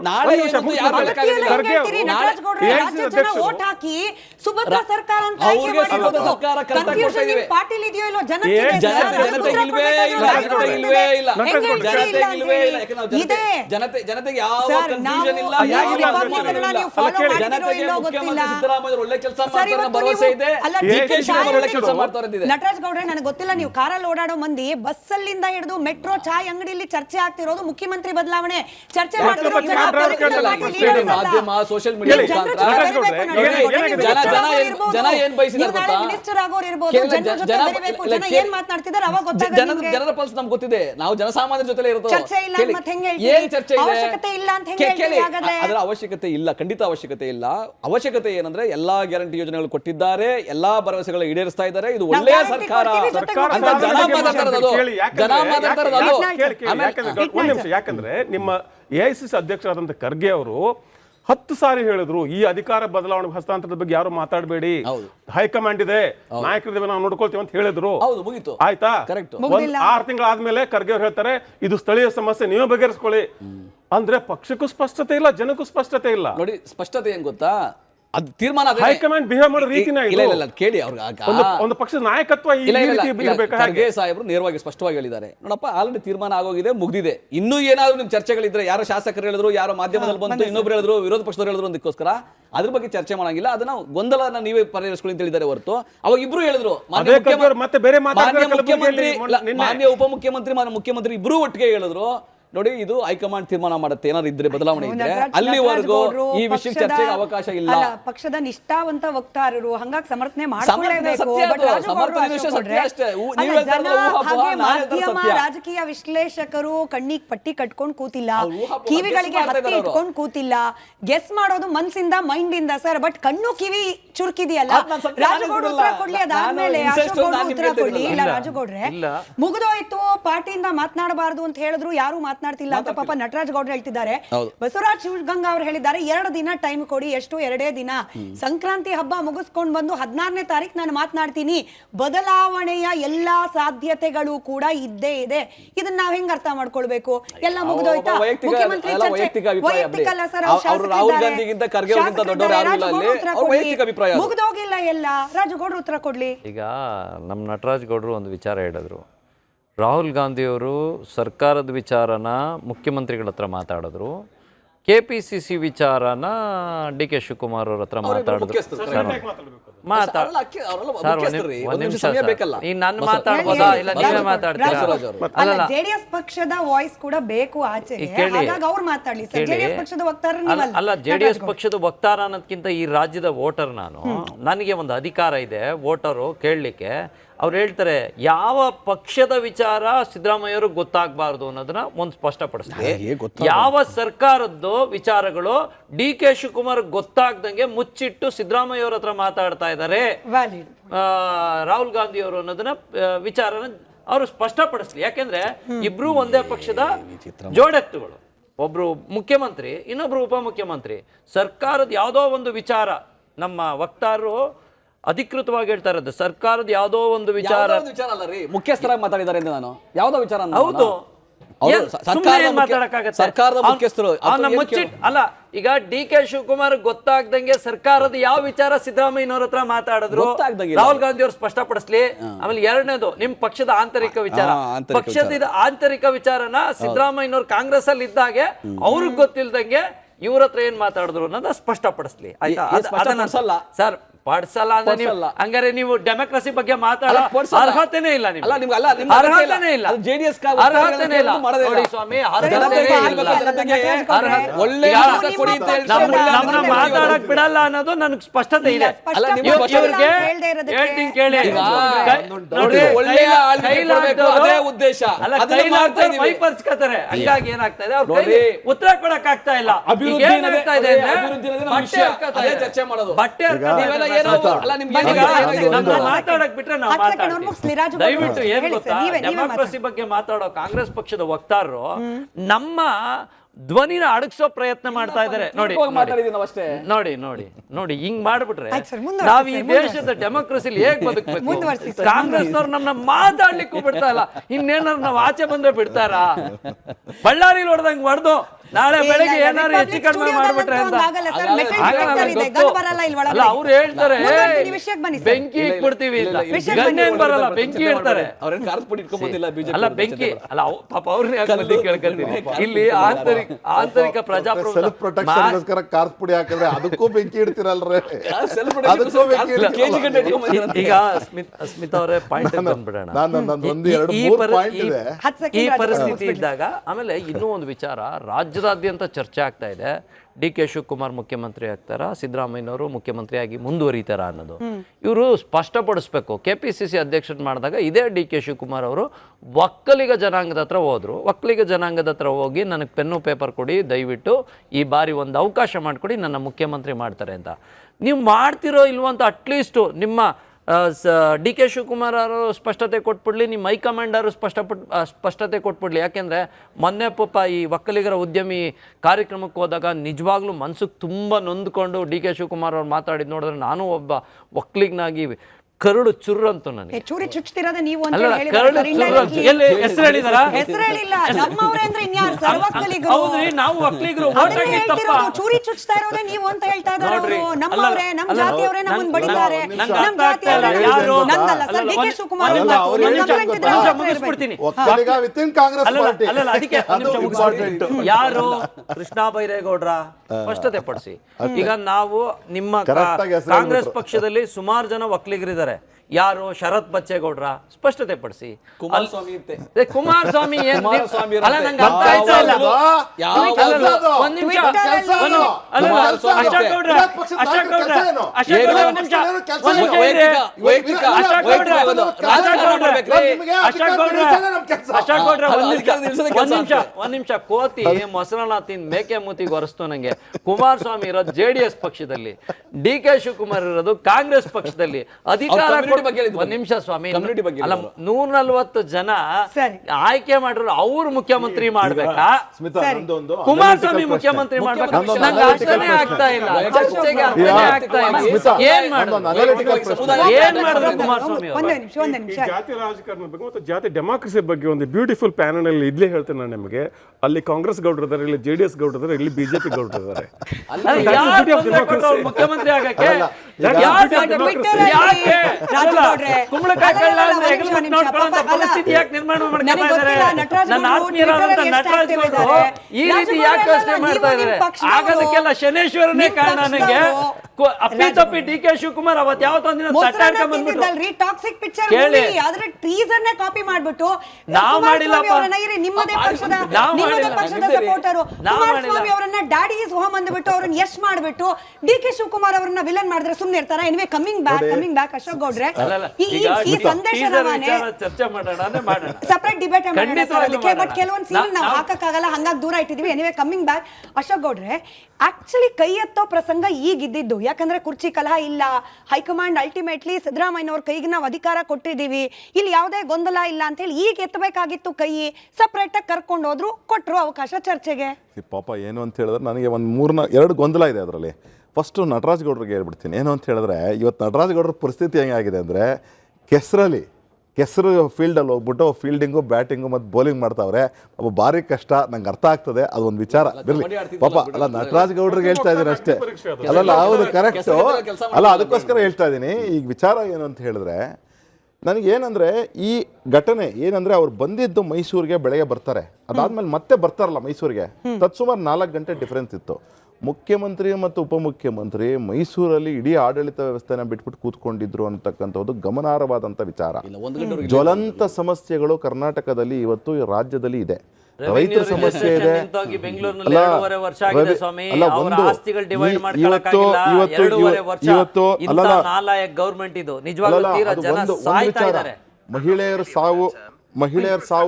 ಮಹಿಳೆಯರ ಸಾವು ಸದಾ ನಡೀತಾ ಇದೆ. ಅವ್ರ ಮೇಲೆ ದೌರ್ಜನ್ಯಗಳು ನಡೀತಾ ಇದೆ. ಎಲ್ಲಿ ಸರ್ಕಾರದಲ್ಲಿ ಲಾ ಅಂಡ್ ಆರ್ಡರ್ ಕುಸ್ತಾ ಆಗಿದೆ. ಜೊತೆಗೆ ಅದ್ರ ಜೊತೆಗೆ ಇದರೆಲ್ಲದ್ರ ಜೊತೆಗೆ ರೈತರು ಇವತ್ತು ಕಂಗಾಲಾಗ್ಬಿಟ್ಟಿದ್ದಾರೆ. ಮೊನ್ನೆ ಮಳೆ ಬಂತು, ಇವತ್ತು ಈ ಚಳಿನಲ್ಲಿ ಮಳೆ ಬಂದಾಗ ಮಾವು ಬೆಳೆಗಾರರು ಇವತ್ತು ಬೀದಿಗೆ ಬಂದಿದ್ದಾರೆ. ಮೆಕ್ಕೆಜೋಳ ಮಾರಕ್ಕಾಗದೆ ಚಿಕ್ಕಬಳ್ಳಾಪುರದಲ್ಲಿ ಒದ್ದಾಡ್ತಿದ್ದಾರೆ ರೈತರು. ಇದ್ರ ಜೊತೆಗೆ ಕೇಂದ್ರ ಸರ್ಕಾರ ಇವತ್ತು MSP ಘೋಷಣೆ ಮಾಡಿದ ರಾಗಿಗೋಸ್ಕರವಾಗಿ. ರಾಗಿಗೆ ಅದು 4,250 ರೂಪಾಯಿ ಘೋಷಣೆ ಮಾಡಿ. ಅದಕ್ಕೆ ಒಂದು ಪಾಲಿಸಿ ಆಗಬೇಕಾಗಿದೆ ರಾಜ್ಯದಲ್ಲಿ. ಅಷ್ಟನ್ನು ಮಾಡೋಕ್ಕಾಗ್ತಿಲ್ಲ ರಾಜ್ಯದಲ್ಲಿ. ಇಂತಹ ಜ್ವಲಂತ ಸಮಸ್ಯೆಗಳಿದ್ದಾಗ ಇವರು ರಾಜಕೀಯ ಬೇಳೆಗಳನ್ನ ಬೇಯಿಸ್ಕೊಳ್ಳೋಕ್ಕೋಸ್ಕರ 4 ಗಂಟೆ ಯಾವ ಒಬ್ಬ ನಾಯಕನ ಕಾಯ್ತಾ ಇದ್ದಾರೆ ಅಂತ ಹೇಳಿದ್ರೆ ರಾಜ್ಯದ ಆಡಳಿತ ಎಲ್ಲೋಯ್ತು ಅಂತ ಹೇಳಿ ಅದ್ರ ಬಗ್ಗೆ ಜವಾಬ್ದಾರಿ ಬೇಡ ಮುಖ್ಯಮಂತ್ರಿಗೆ, ಉಪಮುಖ್ಯಮಂತ್ರಿಗೆ. ನರೇಂದ್ರ ಮೋದಿ ಅವರು, ಅಮಿತ್ ಶಾ ಅವರು ಬಂದಾಗ ಯಾರ್ಯಾರು ಏನೇನ್ ಮಾಡ್ತಾ ಇದ್ರು, ನಿಮ್ಮ ಸರ್ಕಾರ ಆಡಳಿತದಲ್ಲಿ ಇರೋ ಸಂದರ್ಭದಲ್ಲೂ ಕೂಡ ನಿಮ್ಮ ಪಕ್ಷದ ಹೈಕಮಾಂಡ್ ನಾಯಕರು ಬಂದಾಗ ಯಾರ್ಯಾರು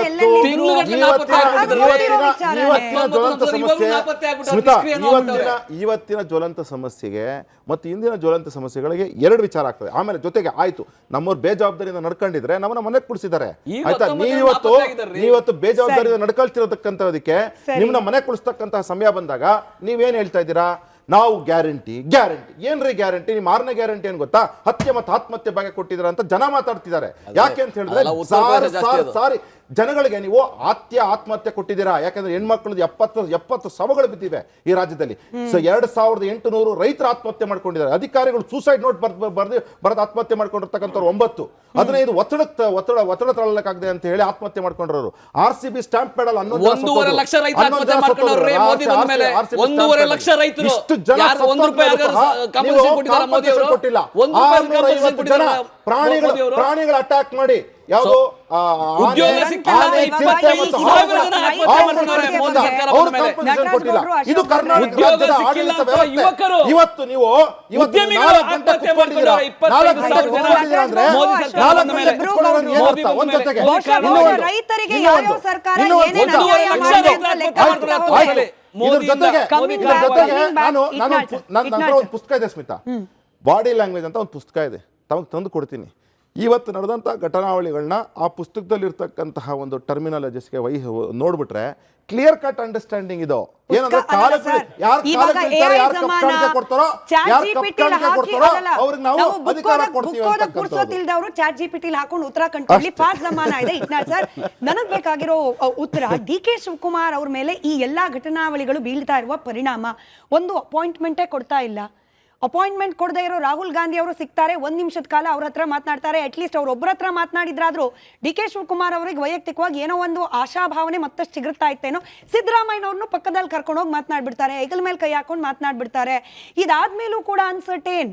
ಅವರಿಗೆ ಕೊಟ್ಟ ಮಾತು ಅವರ ಪ್ರಕಾರ ಈಡೇರಿಸ್ತಾರಾ ಇಲ್ವಾ ಅದನ್ನು ಕೇಳ್ಕೊಳ್ಳೋಣ ಅಂದ್ರೂ ಕೂಡ ಅದಕ್ಕೆ ಅವಕಾಶ ಕೊಡದೇ ಇರೋದು. ಇದಾದ ಮೇಲೂ ಕೂಡ DK ಶಿವಕುಮಾರ್ ಅವರು ಮುಖ್ಯಮಂತ್ರಿ ಆಗ್ತಾರಾ ಇಲ್ವಾ ಈ ಪ್ರಶ್ನೆಗೆ ಉತ್ತರ ಸಿಗದೆ ಇರೋದು, ಇದೆಲ್ಲ ಒಬ್ಬ ಮಹತ್ವಾಕಾಂಕ್ಷಿ ರಾಜಕಾರಣಿ ಮೇಲೆ ಬೀರಬಲ್ಲ ಪರಿಣಾಮಗಳು. ಅಲ್ಲ, ಈಗಾಗಲೇ DK ಶಿವಕುಮಾರ್ ಅವರ ಬಾಡಿ ಲ್ಯಾಂಗ್ವೇಜ್ ಆ್ಯಂಡ್ ಲ್ಯಾಂಗ್ವೇಜ್ ಎಲ್ಲವನ್ನು ಗಮನಿಸಿದ್ರೆ ತುಂಬ ಪರಿಣಾಮ ಬೀರಿದೆ. ಆದರೆ ಈ ಒಂದು ಅಧಿಕಾರ ಹಸ್ತಾಂತರ ಮತ್ತು ಯಾವುದೇ ಒಂದು ಒಪ್ಪಂದ ಆಗಿರಲಿ ಆಗದೇ ಇರಲಿ, ಆ ಒಂದು ವಿಚಾರವನ್ನು ಇಬ್ಬರು ನಾಯಕರುಗಳನ್ನು ಮುಂದಿಟ್ಟುಕೊಂಡು ಸ್ಪಷ್ಟಪಡಿಸೋದಕ್ಕೆ ಅದು ಸೂಕ್ತವಾದ ಜಾಗನೂ ಅಲ್ಲ, ಸೂಕ್ತ ಸಮಯನೂ ಅಲ್ಲ. ಸರಿ. ಸೊ ಆದರೆ ಸೂಕ್ತ ಜಾಗ ಮತ್ತು ಸಮಯವನ್ನು ಹುಡುಕಬೇಕಾದ್ದೇ ಅವರು. ಇಷ್ಟು ವರ್ಷ ಮುಂದಕ್ಕೆ ಹಾಕೊಂಡು ಹೋಗ್ಬಿಟ್ರಲ್ಲ ಒಂದು. ಆಮೇಲೆ ಏನಾಗುತ್ತೆ ಅಂದರೆ, ಈಗ DK ಶಿವಕುಮಾರ್ ಅವರ ಭಾಷೆಯನ್ನು ಗಮನಿಸಿ ಹೇಳ್ತಾರೆ, ಪ್ರಯತ್ನ ಕೈ ಬಿಟ್ಟರು ಪ್ರಾರ್ಥನೆ ಕೈ ಬಿಡೋದಿಲ್ಲ, ವರ್ಲ್ಡ್ ಈಸ್ ವರ್ಲ್ಡ್, ಈ ಥರ ಹೇಳಿಕೆಗಳು ಬರ್ತವೆ. ಸಿದ್ದರಾಮಯ್ಯ ಬೇರೆನೇ ಮಾತಾಡ್ತಾರೆ, ಅವರು ಅಲ್ಲಗಳಿಯೋದಿಲ್ಲ, ಯಾವುದೂ ಒಪ್ಪಂದ ಅಲ್ಲಗಳಿತಾ ಇಲ್ಲ.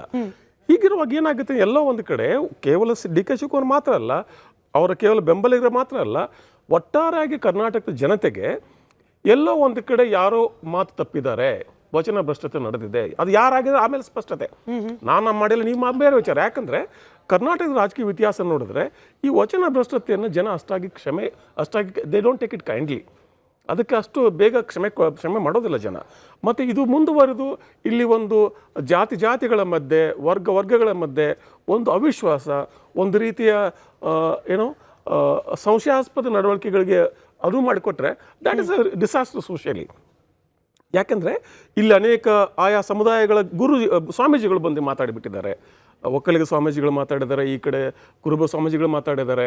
ಅದಕ್ಕೆ ಹೊಂದ್ಕೊಂಡ್ರೆ ಕಾಂಗ್ರೆಸ್ ಹೈಕಮಾಂಡ್ ಆಗಲಿ, ಯಾವುದೇ ಪಕ್ಷ ಆಗಲಿ, ಮುಖ್ಯವಾಗಿ ಹಿಂದೆ 2004-05 ಕಾಲದಲ್ಲಿ ದೇವೇಗೌಡ ಸಮಸ್ಯೆ ಇದೆ ಇತ್ತು JDS ಅಲ್ಲಿ.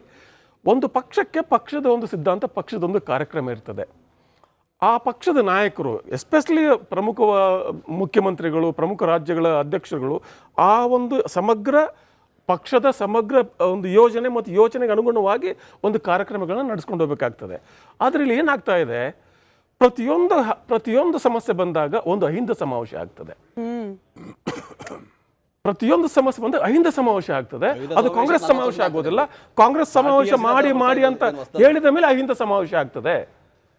ಮೊದಲು ಅಹಿಂದ ಸಮಾವೇಶ ಪ್ಲಾನ್ ಆಗ್ತದೆ, ಆಮೇಲೆ ಅದಕ್ಕೆ ಪಕ್ಷದಿಂದ ಒಂದು ಸೂಚನೆ ಬಂದಾದ್ಮೇಲೆ ಅದು ಕಾಂಗ್ರೆಸ್ ಸಮಾವೇಶ ಆಗ್ತದೆ. ಅಲ್ಲೂ ಕೂಡ ಒಟ್ಟಾರೆ ಮೆಸೇಜಿಂಗು ಒಂದು ಅಹಿಂದ ಒಂದು ವರ್ಗಕ್ಕೆ ಮಾತ್ರ ಸೀಮಿತವಾಗಿರ್ತದೆ. ಅದು ಯಾವ ಪಕ್ಷಕ್ಕೂ ಅದು ಆರೋಗ್ಯಕರ ರಾಜಕಾರಣ ಅಲ್ಲ. ಅದು ಹಿಂದೆ ಯಾವುದೇ ಪಕ್ಷ ಆಗಲಿ. ಹಿಂಗಿರುವಾಗ the Congress party has to take a call. ಅದಕ್ಕೆ ನಿನ್ನೆ ಖರ್ಗೆ ಅವರು ಹೇಳಿದ್ದು ತಾನೆ, ನೀವು ಇದ್ರ ಬಗ್ಗೆ ನರೇಗಾ ಬಗ್ಗೆ ಚಳವಳಿ ಮಾಡ್ತಾ ಇಲ್ಲ, ನೀವು ಓಟ್ ಚೋರಿ ಬಗ್ಗೆ ಚಳವಳಿ ಮಾಡ್ತಾ ಇಲ್ಲ, ನೀವು ಕೇವಲ ಬೆಂಗಳೂರು ಮೈಸೂರು ಅಭಿವೃದ್ಧಿ ಮಾಡ್ತಿದ್ದೀರಿ. ಅದರ ಅರ್ಥ ಏನು? ಅಲ್ಲಿ ರಾಹುಲ್ ಗಾಂಧಿ ಸದನದಲ್ಲಿ ನಿಂತ್ಕೊಂಡು ಪ್ರಿಯಾಂಕಾ ಗಾಂಧಿ, ರಾಹುಲ್ ಗಾಂಧಿ ನಿಂತ್ಕೊಂಡು ಮಹಾತ್ಮ ಗಾಂಧಿ ಬಗ್ಗೆ, ನರೇಗಾದ ಬಗ್ಗೆ ಅಷ್ಟು ಪ್ಯಾಷನೇಟ್ ಆಗಿ ಫೈಟ್ ಮಾಡುವಾಗ ಇದು ಹೊರಗಡೆ ಇಲ್ಲ. ಇಲ್ಲಿ ಕರ್ನಾಟಕದಲ್ಲಿ ನನ್ನ ಅಧಿಕಾರ ನಿನ್ನ ಅಧಿಕಾರ, ಅಹಿಂದ ನಾನು ಇದೇ ನಡೀತಾ ಇದೆ. ನನ್ನ ಮುಟ್ಟಿಬಿಟ್ರೆ ಹುಷಾರ್ ಅಂತ ಒಂದು ಅಹಿಂದ ಸಂದೇಶ. This is not Congress politics. ಇದು ಕಾಂಗ್ರೆಸ್ ಪೊಲಿಟಿಕಲ್ ಯಾವುದೇ ಪಕ್ಷದ ರಾಜಕಾರಣ ಆಗೋಕ್ಕೆ ಸಾಧ್ಯ ಇಲ್ಲ. ನಿಜ. ವೋಟ್ ಶೇರ್ ವಿಚಾರದಲ್ಲಿ ರಾಹುಲ್ ಗಾಂಧಿ ಮಾತಾಡ್ತಾರೆ ಇಲ್ಲಿನ ನಾಯಕರು ಬೇರೆನೇ ಮಾತಾಡ್ತಾರೆ. ಸೊ ಒಟ್ಟಾರೆಯಾಗಿ ಕಾಂಗ್ರೆಸ್ಸಿನ what is it is agenda, it's plan of action, it's propaganda, it is completely not getting transmitted from top to bottom. ನಿಜ. ಅಲ್ಲಿನೇ ಬೇರೆ ಇದೆ, ಇಲ್ಲಿನೇ ಬೇರೆ ಇದೆ. ರಾಜ್ಯದಲ್ಲಂತೂ ಕುರ್ಚಿ ಯಾರನ್ನ ಮಾತನಾಡಿಸಿದ್ರು ಕೂಡ ಫಸ್ಟ್ ಬರೋದೇ ಸಂಪುಟ ಪುನರಚನೆ ಇಲ್ಲ ಅಂದ್ರೆ ಕುರ್ಚಿ ವಿಚಾರ. ಅದೇ ವಿಚಾರಕ್ಕೆ ಖರ್ಗೆ ಮಾತಾಡ್ತಾನೆ ನಿನ್ನೆ. ಕರೆಕ್ಟ್. ಇಬ್ರು ಮುಖ್ಯಮಂತ್ರಿ ಇದ್ರು, ಉಪಮುಖ್ಯಮಂತ್ರಿ ಇದ್ರು, ಕಲಬುರಗಿ ಇದನ್ನೇ ಮಾತಾಡಿದ್ದವರು. ಯಾಕೆ ಮಾತಾಡ್ಬೇಕಾಗುತ್ತೆ? ಖರ್ಗೆ ಅವ್ರದ್ದು ಪಾಪ, ನೀವು ಮೈಸೂರಿಂದ ಇಲ್ಲಿಗೆ ಬರ್ಬೇಡ್ರಪ್ಪ, ನಮ್ಮ ಭಾಗನ ಅಭಿವೃದ್ಧಿ ಮಾಡ್ರ ಸಖತ್ ಹೊಂದ್ಬಿಟ್ಟಿದ್ದಾರೆ ಸರ್. ACC ಅಧ್ಯಕ್ಷರೇ ಪಾಪ ಇಷ್ಟೊಂದು ಹೊಂದಿದ್ದಾರೆ. ಬೇಸರ ಏನ್ ಗೊತ್ತಾ, ಇವ್ರ ಸರ್ಕಾರದ ಖರ್ಗೆ ಅವರು ಇವತ್ತು ಬೆಳಗ್ಗೆನೆ ನಾನು ಅದ್ರ ಬಗ್ಗೆ ಸ್ಟಡಿ ಮಾಡ್ತಿದ್ದೆ. 53 ವರ್ಷದ ಸುದೀರ್ಘ ರಾಜಕಾರಣ, ಅದರಲ್ಲಿ 43 ವರ್ಷದ ಅಧಿಕಾರದ ರಾಜಕಾರಣ ಖರ್ಗೆ ಅವ್ರದ್ದು. ಈಗ ಎಂಪಿನೂ ಅಳಿಯಾನೆ, ಮಂತ್ರಿನೂ ಬಗಾನೆ. ಇಷ್ಟೆಲ್ಲ ಆಗಿ ಗುಲ್ಬರ್ಗಾಗೆ ಇವತ್ತು ಡೆವಲಪ್ ಮಾಡಕ್ಕಾಗಿಲ್ಲ ಅಂದ್ರೆ ಅದು ಖರ್ಗೆ ಅವ್ರ ಫೇಲ್ಯೂರ್. ಅದು ಖರ್ಗೆ ಅವರು 43 ವರ್ಷ ಅಧಿಕಾರ. ಈಗ ಅದು ಏನು LOP leader of opposition, Lok Sabha leader of opposition, Karnataka, Kalyana Karnataka, Hyderabad ನಿಜಾಮನ ಆಳ್ವಿಕೆಯಲ್ಲಿತ್ತು. ಐತಿಹಾಸಿಕವಾಗಿ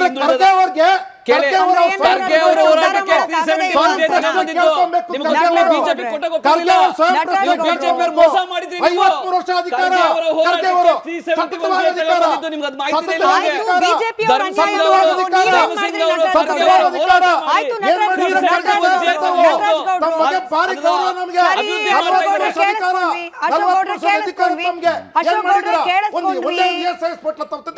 ಆಯ್ತು, ಕೇಳಿಸ್ಕೊಂಡ್ವಿ. ನಟರಾಜ್ ಗೌಡ್ರು ಮಾತಿನ ಮಧ್ಯೆ ಹೇಳ್ತಿದ್ರಿ ಬಿಜೆಪಿ ಅವ್ರು ಅನ್ಯಾಯ ಮಾಡಿದ್ರು, ಸರಿಯಪ್ಪ. ಈಗ 2.5 ವರ್ಷ ಬಂದ್ಮೇಲೆ ನೀವು ಏನು ಮಾಡ್ಲಿಲ್ಲ ಅನ್ನೋದೇ ಅಸಮಾಧಾನ ಅಲ್ವಾ ಖರ್ಗೆ ಅವ್ರ ಬಾಯಲ್ಲಿ ಬಂದಿದ್ದು? ಈಗ ಶ್ಲಾಘನೆ ಮಾಡ್ತಿದ್ರು DK ಶಿವಕುಮಾರ್ ಅವರಿಗೆ, ಸಿದ್ದರಾಮಯ್ಯ ಅವರಿಗೆ. ಅಂದ್ರೆ ಅಧಿಕಾರದ ಹಿಂದೋಗಿದ್ದಾರೆ ಅನ್ನೋ ಬೇಸರವನ್ನ ಖರ್ಗೆ ಅವರು ಕಾಮಗಾರಿಗಳಿಗೆ ಶಂಕುಸ್ಥಾಪನೆ ಮಾಡಿದ್ದೇನೆ ದಿನ. ಖರ್ಗೆ ಅವ್ರು ಮಾತಾಡಿದ್ರೆ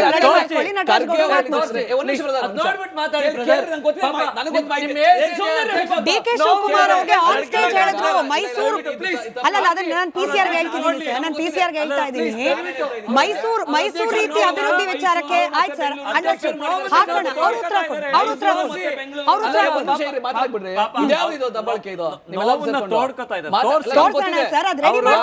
ಉತ್ತರ ಕೊಟ್ಬಿಡ್ಲಿ. ನೋಡಿ, ಬೆಂಗಳೂರು ಮೈಸೂರು ಅಭಿವೃದ್ಧಿ ಕಂಡಿದೆ ನಿಜ, ಇದು ಐತಿಹಾಸಿಕ ಅಭಿವೃದ್ಧಿ ಕಂಡಿದೆ. ಅದನ್ನ ಕಂಪೇರ್ ಮಾಡಿದಾಗ ಹೌದು, ಕಲ್ಯಾಣ ಕರ್ನಾಟಕ ಆಗಲಿ, ಉತ್ತರ ಕರ್ನಾಟಕ ಆಗಲಿ, ಕಿತ್ತೂರು ಕರ್ನಾಟಕ ಆಗಲಿ, ಈ ಅಭಿವೃದ್ಧಿಗೆ ಕಂಪೇರ್ ಮಾಡಿದ್ರೆ ಕಡಿಮೆನೆ. ಯಾಕಂದ್ರೆ ಐತಿಹಾಸಿಕವಾಗಿ ನಮ್ದು ಬೆಂಗಳೂರು ಆಗಲಿ ಮೈಸೂರು ಆಗಲಿ 200-300 ವರ್ಷದಿಂದ ತಗೊಂಡ್ಬಂದು ಕಲ್ಯಾಣ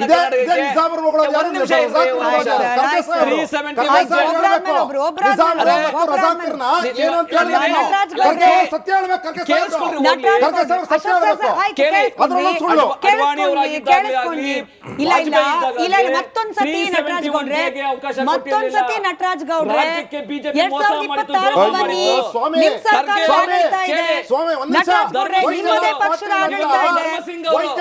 ಮಲ್ಲಿಕಾರ್ಜುನ್ ಖರ್ಗೆ ಅವರು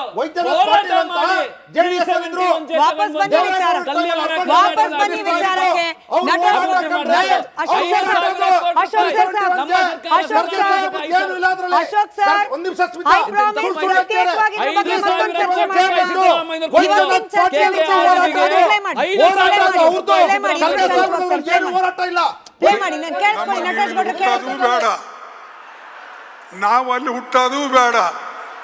ನಮಗೆ ಬೇಕಾಗಿದ್ದೇನೆಂದ್ರೆ ಮೈಸೂರು ಮತ್ತು ನಿಮ್ಮ ಕಾನ್ಸ್ಟಿಟ್ಯೂನ್ಸಿ ಹೆಂಗಿದೆ ಅದೇ ಮಾಡಿ. ನಮಗೆ ಬೇರೆ ಬೇಡ. ನಮಗೆ ಸಿಂಗಾಪುರ್ ಬೇಡ, ಲಂಡನ್ ಬೇಡ, ಅಮೇರಿಕ ಬೇಡ. ನಿಮ್ಮ ಮೈಸೂರು ಹೆಂಗಿದೆ, ನಿಮ್ಮ ಕ್ಷೇತ್ರ ಹೆಂಗಿದೆ ಅಷ್ಟು ಮಾಡಿಕೊಡ್ರಪ್ಪ ಸಾಕು. ಅದನ್ನೇ ಆಗ್ತಾ ಇಲ್ಲ ಅಂತ ಹೇಳಿ ನಮಗೆ ನೀವು ವಿಶೇಷ ಲಕ್ಷ್ಯ ಕೊಡಬೇಕು ಅಂತ ಹೇಳಿ ದೇಶದಾಗ ಯಾರೂ ಕೂಡ ಈ ಕಾನೂನು ಮಾಡಿಲ್ಲ. ಸೋನಿಯಾ ಗಾಂಧಿ ಅವರು ಒತ್ತಾಯ ಮಾಡಿ ಅವ್ರಿಗೆ ಕೇಳ್ಕೊಂಡು ನಟರಾಜ್ ಗೌಡ್ರಿಗೆ ಪ್ಯೂರ್ 1 ನಿಮಿಷ ಕೊಟ್ಬಿಡೋಣ. ನಟರಾಜ್ ಗೌಡ್ರೆ, ಮತ್ತೊಂದ್ಸತಿ ಜನ್ಸಿ ಟರ್ಮ್ ಅಲ್ಲೇ ಹೇಳ್ತೀನಿ, POV ಅಂತಾರೆ. ಅಂದ್ರೆ ಇಲ್ಲಿ ಗಮನಾರ್ಹ ಸಂಗತಿ ಏನು ಅಂತಂದ್ರೆ, ನೀವು ಮುಖ್ಯಮಂತ್ರಿ ಆಗಕ್ ನಿಮ್ ಕ್ಷೇತ್ರಗಳನ್ನು ಉದ್ಧಾರ ಮಾಡ್ಕೊಳ್ತಿದ್ದೀರಪ್ಪ. ಈ ಮುಖ್ಯಮಂತ್ರಿ ಕುರ್ಚಿ ಕಾನ್ಸಂಟ್ರೇಷನ್ ಬಿಟ್ಟು ನಮ್ ಕ್ಷೇತ್ರನು ಉದ್ಧಾರ ಮಾಡಿ, ಅಧಿಕಾರ ಲಾಲಸೆಯನ್ನ ಬಿಟ್ಟು ಅಭಿವೃದ್ಧಿ ಕಡೆ ಗಮನ ಕೊಡಿ ಅಂತ ಹೇಳ್ದಂಗಿದೆ ಖರ್ಗೆ ಅವ್ರು. ಇದು ನನ್ನ ಅಂಡರ್ಸ್ಟ್ಯಾಂಡಿಂಗ್. ಇಲ್ಲ ಅಂದ್ರೆ ಏನ್ ಹೇಳಿದ್ರೆ ಆ ತರ ಅಲ್ಲ. ಯಾಕಂದ್ರೆ ನೋಡಿ, 5,000 ಕೋಟಿ ಕಲ್ಯಾಣ ಕರ್ನಾಟಕ ನಿಗಮಕ್ಕೆ ಕೊಟ್ಟು ಅಲ್ಲಿ ಅಭಿವೃದ್ಧಿ ಹೆಚ್ಚಾಗ್ತಾ ಇದೆ. ಇದು ಯಾಕಂದ್ರೆ 371J ಬಂದಿದೆ, ಅವಕಾಶ ಬಂದಿರೋದು. ಅದಕ್ಕೆ 1 ನಿಮಿಷ, ಯಾಕಂದ್ರೆ ನಿಮ್ದೇ ಪಕ್ಷ 1,500 ಕೋಟಿ ರೂಪಾಯಿ ಅಲ್ಲಿ ಕಾಮಗಾರಿ ಶಂಕುಸ್ಥಾಪನೆ ಮಾಡಿದಾಗ ಅಷ್ಟು ಹಣವನ್ನ ನಾವು ಇಲ್ಲಿ ಯಾವುದೇ ವಿಧಾನಸಭಾ ಕ್ಷೇತ್ರಗಳಿಗೆ ಅಷ್ಟು ಹಣವನ್ನು ಬಿಡುಗಡೆ ಮಾಡಿಲ್ಲ, ಎಲ್ಲೂ ಮಾಡಕ್ ಸಾಧ್ಯ ಆಗಿಲ್ಲ ಯಾವ ಜಿಲ್ಲೆಗಳಿಗೂ. ಆದ್ರೆ ಖರ್ಗೆ ಸಾಹೇಬ್ ಹೇಳಿದೇನು, ನೀವು ಮೈಸೂರು ಮತ್ತೆ ಕನಕಪುರ, ಯಾಕಂದ್ರೆ ಹಳೆ ಮೈಸೂರು ಭಾಗ ಕಾವೇರಿ ಬೇಸಿನ್ ಭಾಗದಲ್ಲಿ ಮುಂಚೆಯಿಂದ ರಾಜ ಮಹಾರಾಜರ ಕಾಲದಿಂದನೂ ಕೂಡ ಐತಿಹಾಸಿಕವಾಗಿ ಇದು ಅಭಿವೃದ್ಧಿ ಆಗಿರ್ತಕ್ಕಂಥ ಜಿಲ್ಲೆಗಳಿವು, ತಾಲೂಕುಗಳು. ಕಲಬುರಗಿ ಆಗ್ಬೋದು ಅಥವಾ ಕಲ್ಯಾಣ ಕರ್ನಾಟಕ ನಿಜಾಮರ ಆಳ್ವಿಕೆಗೆ ಒಳಪಟ್ಟದ್ದು 1947 ನಂತರ, ಸ್ವತಂತ್ರ ನಂತರ ಇವಾಗ ಅಭಿವೃದ್ಧಿ ಆಗ್ತಾ ಇದೆ. ಅದು 370 ಆಯ್ತು. ನಿಜಾಮ್ ಬಿಟ್ಕೊಟ್ಟಿರಲಿಲ್ಲ,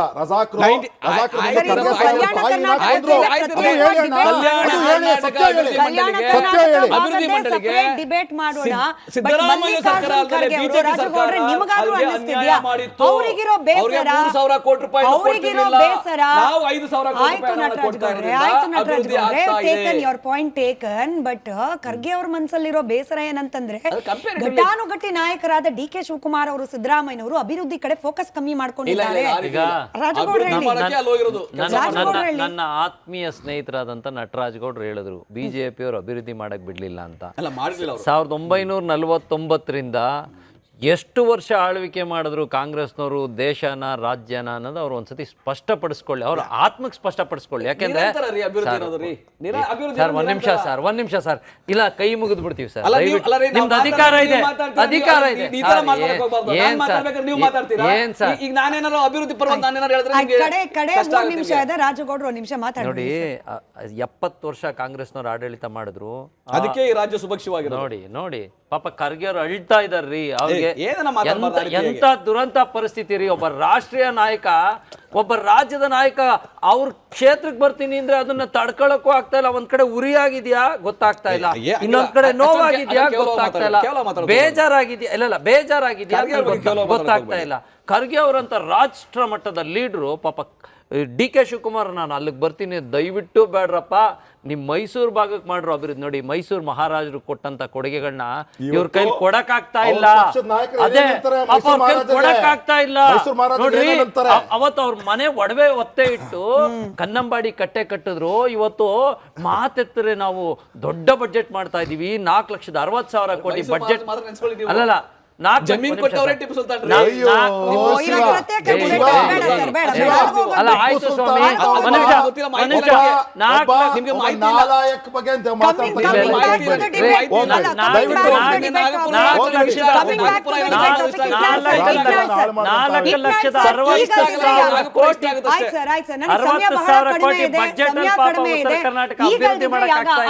ಅಶೋಕ್ ಗೌಡ್ರು ಕರೆಕ್ಟ್ ಲೆಕ್ಕ ಕೊಡ್ತಿದ್ರು. ಈಗ ಸಾಲು ಸಾಲು ಚುನಾವಣೆಗಳು ಬರ್ತಾ ಇದೆ. ಆ ಸಂದರ್ಭದಲ್ಲಿ ಸಿದ್ದರಾಮಯ್ಯನವರನ್ನ ಕೆಳಗಿಳಿಸುವ ರಿಸ್ಕ್ ತೆಗೆದುಕೊಳ್ಳುತ್ತಾ ಕಾಂಗ್ರೆಸ್ ಹೈಕಮಾಂಡ್ ಅನ್ನೋ ಪ್ರಶ್ನೆ ಇದೆ. ಆದ್ರೆ ಅಲ್ಲಿವರೆಗೂ ತಾಳ್ಮೆಯಿಂದ ಕಾಯೋ ಪರಿಸ್ಥಿತಿಯಲ್ಲಿ DK ಶಿವಕುಮಾರ್ ಅವರು ಇದ್ದಾರಾ ಅನ್ನೋದು ಇದೆ. ಇದೆಲ್ಲದರ ನಡುವೆ ಬಹಳ ಗಂಭೀರವಾದ ವಿಚಾರ ಅಂದ್ರೆ, ರಾಜ್ಯದ ಜನರಿಗೆ ಒಂದು ಸ್ಪಷ್ಟ ಉತ್ತರ ಬೇಕು. ನಟರಾಜ್ ಗೌಡ್ರ ಪ್ರಕಾರ ಬೇಕಿಲ್ಲ ಅಂತ ಇರಬಹುದೇನೋ, ಬಟ್ ರಾಜ್ಯದ ಜನರಿಗೆ ಉತ್ತರ ಬೇಕು.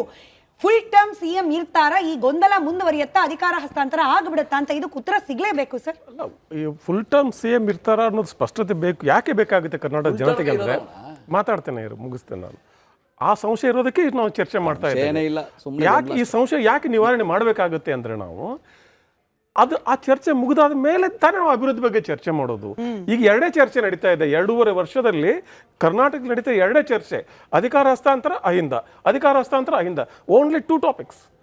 ಒಂದು ಪ್ರಾಜೆಕ್ಟ್ ಇಲ್ಲ, ಒಂದು ಯೋಜನೆ ಇಲ್ಲ, ಮತ್ತೊಂದಿಲ್ಲ, ಎಕಾನಮಿ ಇಲ್ಲ, ವರ್ಕ್ ಎಂಪ್ಲಾಯಬಿಲಿಟಿ ಇಲ್ಲ, ಇಂಡಸ್ಟ್ರಿ ಇಲ್ಲ, ಮತ್ತೊಂದಿಲ್ಲ.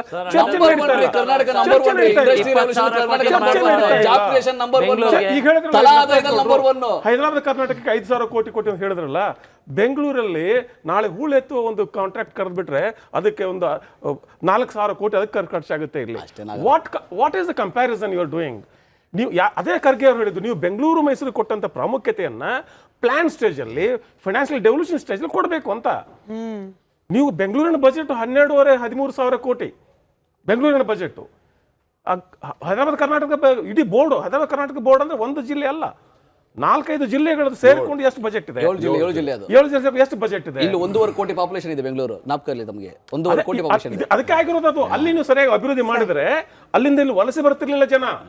ಮಹಾರಾಷ್ಟ್ರ ಇದನ್ನ ನಿಮ್ಮ ಪ್ರಧಾನಮಂತ್ರಿಗಳು ಈಗ ಈ ಮಾತನ್ನು ಹೇಳಿದ್ದು ಮನಮೋಹನ್ ಸಿಂಗ್ ಅವರು. ಅದಕ್ಕೆ 371J ಮಾಡಿ ಮುಖಾಂತರ ಅಡಿಷನಲ್ 5,000 ಕೋಟಿ ಹೋಗುತ್ತೆ ಪಾಪ ಆಗ್ಲಿಂದ ಬಜೆಟ್ ಅಲೋಕೇಶನ್ ಜೊತೆಗೆ. ನಟರಾಜ್ ಗೌಡರು 371J ಅಂತ ಹೇಳ್ತಾರೆ.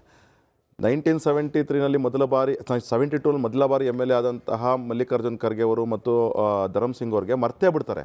ಅದನ್ನು ತಂದಿದ್ದೇನೆ ವೈದ್ಯನಾಥ್ ಪಾಟೀಲ್ ಅದಕ್ಕೋಸ್ಕರ ಹೋರಾಟ ಮಾಡಿ, ಅದಕ್ಕೋಸ್ಕರವಾಗಿ ಎಲ್ಲ ಪಕ್ಷದ ನಾಯಕರುಗಳನ್ನು ಸಭೆ ಕರ್ಕೊಂಡೋಗಿ, ಅದು ಮುಖ್ಯ ಪ್ರಧಾನಮಂತ್ರಿಗಳ ಹತ್ರ ಎಲ್ಲ ಮಾತಾಡ್ಕೊಂಡ್ಬಂದು ಪಾಸ್ ಮಾಡಿಸ್ತಂಥವ್ರು ವೈದ್ಯನಾಥ್ ಪಾಟೀಲ್ ಅವ್ನು ಒಂದು ದಿವಸ ನೆನೆಸ್ಕೊಳ್ಳಲ್ಲ.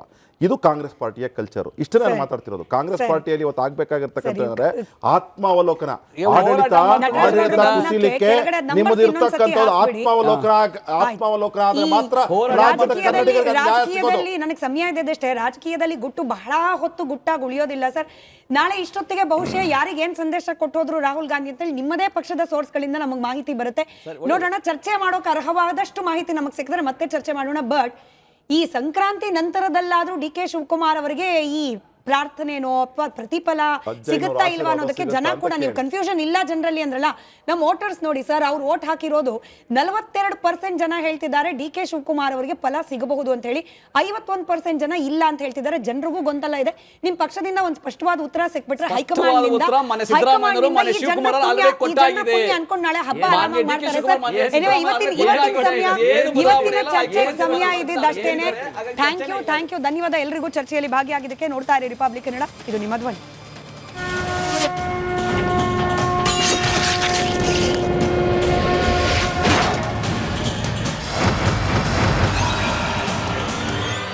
ಚಹಾದ ಸ್ವೀಟ್ ಟೇಸ್ಟ್ MDHD+ ನಿಂದಲೇ ಬರುತ್ತೆ. ಗಂಟು ಕಟ್ಟಿಕೋ ಲವಂಗ, ಹಸಿರು ಏಲಕ್ಕಿಯಿಂದ ತುಂಬಿದ MDHD+ ಮಸಾಲೆ.